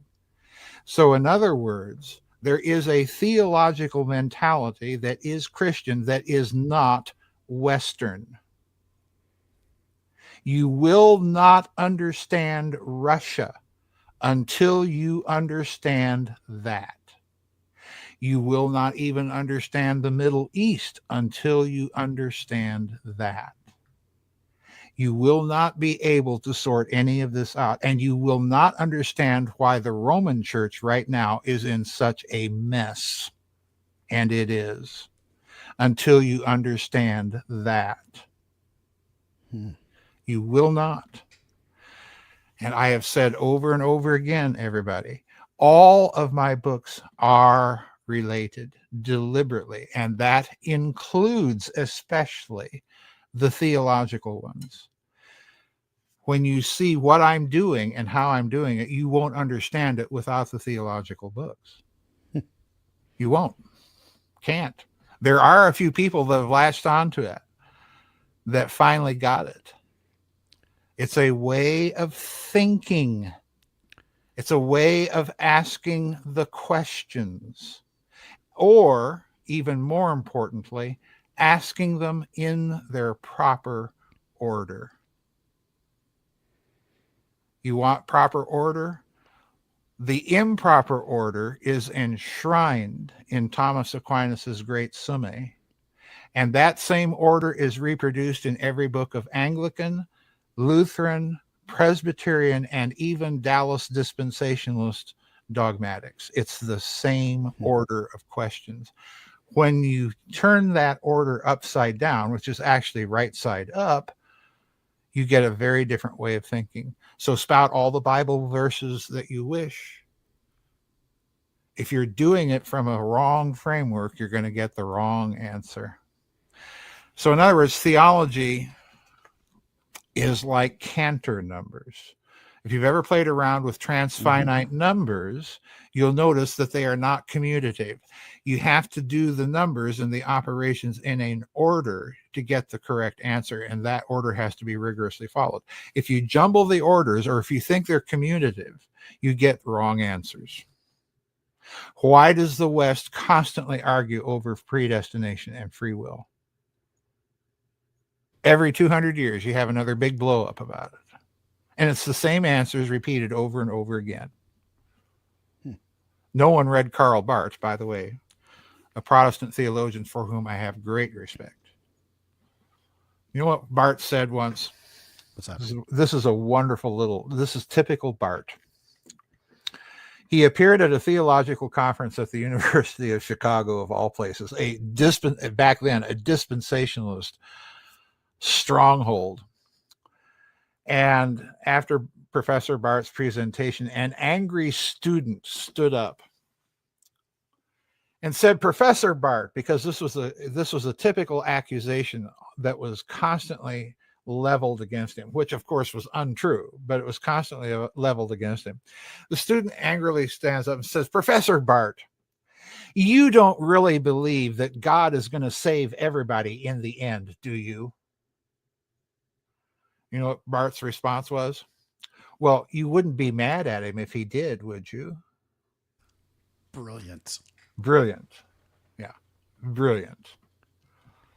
Now, he never said any such thing, but that response is classic, and it's indicative of his mentality. Right. Because he was imbibing of a lot of that non-Augustinian mentality that I've been trying to get at. You know, the confessions are wonderful, but the theology in the De Trinitate and against Pelagius and De Synodis and against the Donatists, all of that stuff is highly problematic. But that's the stuff the West latched on to. And now you've got infallible popes. Well, you don't need infallible popes unless you're planning to do what? Change the religion. Change the society as a result. Change the society as a result. Absolutely. That's why at Vatican II, when you're reading about all the wonderful, glorious ecumenical stuff, the traditional, quote unquote, traditional language of papal infallibility is there front and center. Right. Right. So I think you're choosing for your Mount Rushmore here, if I'm hearing it correctly. You started with the term philoque, which means "and the Son," and you're stating that the West, it should be it starts from and the Father. ends with the Father, and then the Father grants the Holy Spirit from there. Okay, I understand that. The monument I would put up on Mount Rushmore is the monument that Pope St. Leo III put up in the old St. Peter's Lateran Basilica. It was of the Creed in Latin and the Greek, both. Without that doctrine, And in the center, he erected another shield that said, His scutos ego leo fide orthodoxe caftella et amore. I, Leo, have erected these shields out of a love for and to preserve the Orthodox faith. A pope.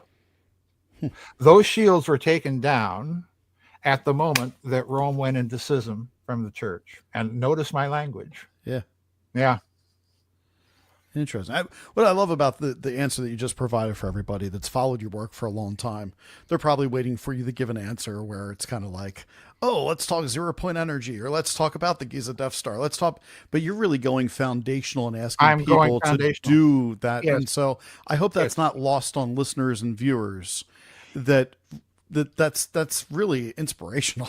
I put things very bluntly and very dramatically and forcefully because I'm trying to wake people up from this theological slumber and illiteracy that they're in. Well, yeah. This is not to say that I have no sympathy for traditionalist Roman Catholics or Lutherans or what. I have a great deal of sympathy for you because I've been there. I've been in many of those churches that I've watched collapse. And I started asking why. I'm not satisfied that I've got to change just for the sake of change, which was the answer I was getting from the pulpit. Right. Because being a young man, I liked the old way. I liked the old music. I liked the these and the thous. I liked the burlap to be put in the closet and to have the brocade. All of that is what I like. Right. So, when I say I'm a traditionalist curmudgeon, I mean it. I like it. All right. So my final question for today, say there's a young person that finds this today and they're reaching your work for the very first time. They've been curious after they've seen it and watched the interview. If there's a young scholar out there or a curious mind, doesn't have to be a young scholar, and they want to follow somewhat in your footsteps as far as methodology, mindset, your principles. We just heard a little bit about your principles, by the way, there. What advice would you give those individuals that they need to adopt in order to be able to have a scholarly conscience? Number one, trust no institution, especially now, because all institutions, including the churches, every single one, are co-opted. Number one. So that means you have to be responsible to learn the traditional narrative of whatever institution that you're dealing with from the ground up and for yourself. And that requires a lot of reading. So there's no getting around the hard work involved. And that's what scholarship is. It's hard work. It's at Oxford, they don't ask you, what do you want to major in? That's America. That's have your name ticked off in the roll call book and attend so many classroom hours in order to get your degree. At Oxford, they ask you, what do you want to read? And that's what you're going to do. You're going to read. And then at the end of 3 years, you're going to sit for a week. You're going to sit one exam that lasts an entire week on that subject area. And they're going to ask you essay questions, and you're going to have to write essays. And they're going to be graded by a human being looking at your answers and not a computer checking off the little number 2 lead pencil ovals and squares that you filled in on your standardized test. That's real scholarship. So you're going to have to do it yourself, folks, because no one in this culture is even able, for the most part, to do that sort of traditional pedagogy anymore, regardless of what the subject is, theology, biology, sociology, I don't care what it is. They are all compromised. You have to understand that. And I am not exaggerating when I say that. And number 2, because of that, if you get to a certain plateau, you're going to have to learn how to connect dots. You're going to have to relearn the ancient lost art of thinking analogically. You want to deal with analogia entis, go read Aquinas, and he'll give you a whole treatise on it. So if you're going to do this kind of work, you have to train your mind how to think analogically. And personally, I can think of no better way to do that than to listen to classical music, particularly of the 18th century, because that's pattern music, and you've got to train your mind to recognize patterns and all of their permutations. So that's key. The second thing I think you must be aware, in addition to the co-option of so many of our institutions, this means a deep and steep personal commitment on the part of the individual pursuing that course, that if you're going to be an autodidact, this commits you to, first of all, not being afraid to call out institutional hypocrisy when you see it. And that means, like it or not, you're going to be letting yourself in for a very lonely life. Trust me, I've experienced it. I'm sure that you guys have experienced it. The life itself will draw, however, will, by the nature of its case, we're talking topology here. You are becoming a basin of attraction for a certain kind of individual once word gets out about what kind of individual you are.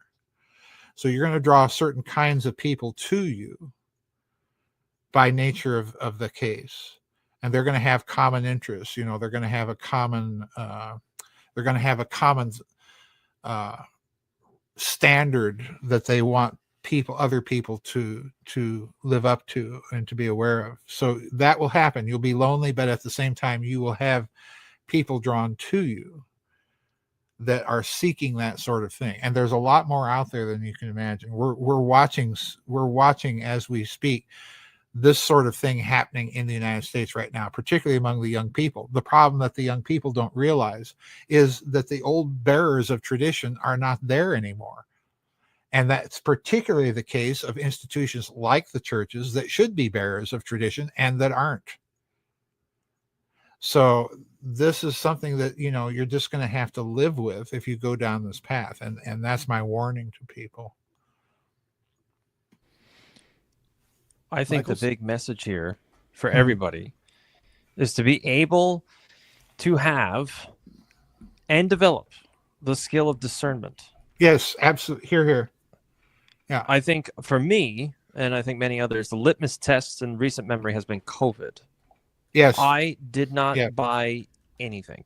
None of it. Yep, I agree. Absolutely. Well said. Discernment is key, and this is the thing I think that genuine traditional scholarship inculcates is you begin to acquire, and none of us ever finish acquiring it, but you begin to acquire this kind of a sense of discernment of what's genuine and what's not, and it grows over time, and it grows with experience. So I wholeheartedly think discernment, I agree with you. That's a key thing. And I also think trusting in yourself. Yes. Because so many people do not validate that little voice inside of their head that say, hey, wait a minute, this doesn't smell, this dog don't hunt. And I think it's been drilled out of us. I think it's been ground up into oatmeal because you don't have a PhD in the topic you want to comment on. You don't have the letters after your name. But I have Google. I'm allowed to read. what is the worth of the letters anymore now from these compromised bastions of wokery and quackademy? Look at the psychology community. That's all the evidence bingo. you need. Yeah, bingo. You don't need the letters behind your name. And in fact, I would say now, given the state of the contemporary quackademy in the West, they're probably inhibitive to genuine learning rather than promotive of it. So yeah, that's the other thing. And about trusting your mind, I used to tell my students back in my teaching days, Chris, all the time, trust your mind. Trust it. Don't think that just because you think an idea is crazy or far-fetched, don't think that it really is. Put it out there. Flesh it out. Explore it. Go dig into it. Trust your mind. You've got to do that. Otherwise, you're cannon fodder for some PhD quack from Harvard or someplace that's going to come along and fill your head with all sorts of nuttery. Come on. I remember when I was getting my master's degree, I would take quotes out of context just to prove my point, and I would get A's simply because I quoted something, I cited it correctly, and as long as I was kind of veering in the direction that the professor's opinion was in, I mean, this was great. I got a gold star every time. Here's an even funner way of doing that. Use quotations not only out of context, but don't tell people who they're from. And particularly if you're trying to make a negative point that something is wrong or incorrect or untrue or cockamamie or whatever, use a quotation from the very authorities that your opponents respect that document the point, and don't share who it's from. Sounds brilliant. I did that once in a graduate school. I'm not going to mention where, or maybe at another time I'll mention where and what context. But in doing that with the professor, when I revealed who the quotation was actually from, the professor looked like I had punched him in the gut and took literally took two physical steps backward. And the look on the face was, I wish I had had a phone at the time and I could have taken a picture. And I would have put the caption beneath the picture, QED. So it reminds me, in college, I was taking a theology class, and somebody mentioned, and I was a young 19, 20 years old, didn't know anything about the world or raising a family. So I think back now, the ignorance that I had, but this gives you my mindset. The professor said to us, as he's teaching theology, he said, do you think that a parent should be able to use daycare to help raise a child? And it just got into a conversation. And I said, I think daycare is akin to putting your dog in a kennel. When the dog learns bad values, and the dog starts biting somebody, you have to look at somebody else and say, well, it's them, they did this, and not take responsibility for yourself, which is the foundation. And I relate it back to the foundation of faith, that it starts with the parents. That we are the first teachers of the faith. And I kind of relate it all back. But there's a woman in there who was maybe in her mid-20s, late 20s, that had a child, and she was literally putting her kid in daycare so she'd come to college, and she started raising hell with me in the classroom. She did not like the fact that I put her, daycare in such a negative light, but I stood by it. And afterwards, the teacher actually came up to me, and he was basically said to me, he's like, thank you for holding your ground. He said, I'm glad you didn't buckle on that. And I said, well, I'm not here to make friends. I'm here to give an opinion of that's how I see it. The family is the little church. Yep. And this is why society is in such a mess, because the priest of the family, the father, his role is no longer there. It's all got to be feminized. Right. And I'm sorry, ladies, this is where much of the current modern problems began, was that whole movement. And by the way, there were feminist theologians who took their development of anti-patriarchy precisely from some of the same structures as led to the filioque. Why? Well, it's a little thing called the doctrine of the monarchy of the father source, the patriarchia of the Godhead. That's where it starts. So huge. And I am hammering it, Greg, because I want this to be hammered home. I'm so glad I asked you the question about Mount Rushmore now. You dear Roman Catholic traditionalists, you're not going to fix your church until you really fix it and dig down into the doctrines causing you the trouble and the problems. That's where it's going to get fixed. And you got to start with the guy claiming to be infallible. Yeah, watch, Michaels. I'm going to be Eastern Orthodox by the end of 2025. No, I'm not. No, listen. Here's the problem. No. This is very serious. When I say all churches are co-opted, I mean it. Yeah, I know. I know the Roman Catholic Church is co-opted because I worked in it. Listen, I know the Eastern Orthodox Church is co-opted because I worked in that. Yep. And I have very few hierarchs or clergy that I trust within any of the Orthodox jurisdictions. I don't have trust for the ecumenical patriarchate as far as I can throw it. Right. So, on and on we could go. My best friend in high school was a Missouri Synod Lutheran, and, we got to be friends because we both liked pipe organs and would practice at local churches. And I always admired him because he was quite staunch and very firm in his Lutheran faith. Probably much more so than the Missouri Synod Lutheran Church itself, but it was good to be exposed to that, because that's another thing that kind of, it's those little meetings that you have with people that convince you that, yeah, there's something about this guy and it's coming from that for some reason. I've got to find out why. It's those little things. And he had a big influence, I think, on me in that respect as well. So yeah, we're all in this, that's the problem. We're watching our country go down the toilet. We're watching the churches go down the toilet. We're watching our schools and our universities go down the toilet. So, we've got to figure out what it is we want to preserve. And the only way to do that is to read a lot and find out, where do we go wrong and what is it we're supposed to be preserving? Thank you, Al Hamilton. Joseph, thank you very much for joining. Thanks for having me back, guys, and for putting up with my harangues and rants. No, this is great. I have so much homework to do now. I have to go back into the show, look up everything that you've been referencing, because I have a vague idea, but I don't have an assured idea, and that's my problem. I like to know. So I've got a ton of homework to do. I'm sure Greg has homework to do now. Well, for the theological homework, read my tome, the 4-volume tome, God History and Dialectic. Done. That's actually kind of a transcript from the last course I ever taught for the University of Oklahoma, as a matter of fact. But if those are the subjects that interest people, read that. If you're interested in the angels, read the Demon in the Acre, Civil War, the Rialto books. They're all on my website. Absolutely. And where is your website? Where can they find your books? The website is www.gizadeathstar.com. That's all one word, Giza deathstar.com.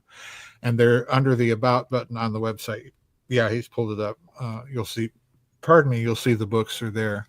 Most of the books are going to come from Amazon, but I get a little extra royalty if you order them off the website. Some of them come from Lulu. Yeah, please go directly through his website. Look. Give me a few extra pennies. Christmas is coming. Yeah, you need to do that. Oh, don't remind me. His dog needs good food here. His puppy needs my to eat dog. Well. Listen, my dog eats better than I do. I'm serious. So is mine. If I ever invite you guys to dinner, make sure I'm not cooking it. I'm a horrible cook. My mother was a good cook, but it didn't rub off. Let me tell you. Well, if you ever invite us, I will cook, because I can cook. So okay, well, there you have go. A deal. Okay, then I'll take us out, because here. Yes, I'll that even better. Yes, I love to eat out. Anyway. All right, guys. You're going to have to leave New York City. I ain't going there. I'm not going up New there. York City. So that's good. I'm not really even. I see the background and I'm thinking, are you in Manhattan? Absolutely not. Nah, this is that's a relief. That's a green screen. Yeah, this is the wonders of technology. We've got a nondescript cityscape behind me. Okay, well, this is good. I'm relieved to hear that. I was thinking, what's he doing? No, yeah, right. I rented out a bar to do this and kicked everyone out. Okay. Thanks for having me back, guys. All right, Joseph. Thank you so much. Yeah, Greg, let me know when it's up. Will do. Greg is, as always, this is fantastic. Yes. I love when Joseph is here. Joseph is one of the best guests we have. He is always a fan and listener hit. So you can rest assured that Joseph will be coming back. And I think Greg has been in the artist's studio. Always. He's got a new song. Well, no, it's our standby for Farrell. It's the organ. Standby. I thought we were trying to develop a greatest hits album. For eventually. Farrell. You did. You're going to play the postlude? Yes, we had the postlude. Here it is, everybody. Okay. Everybody, be bold.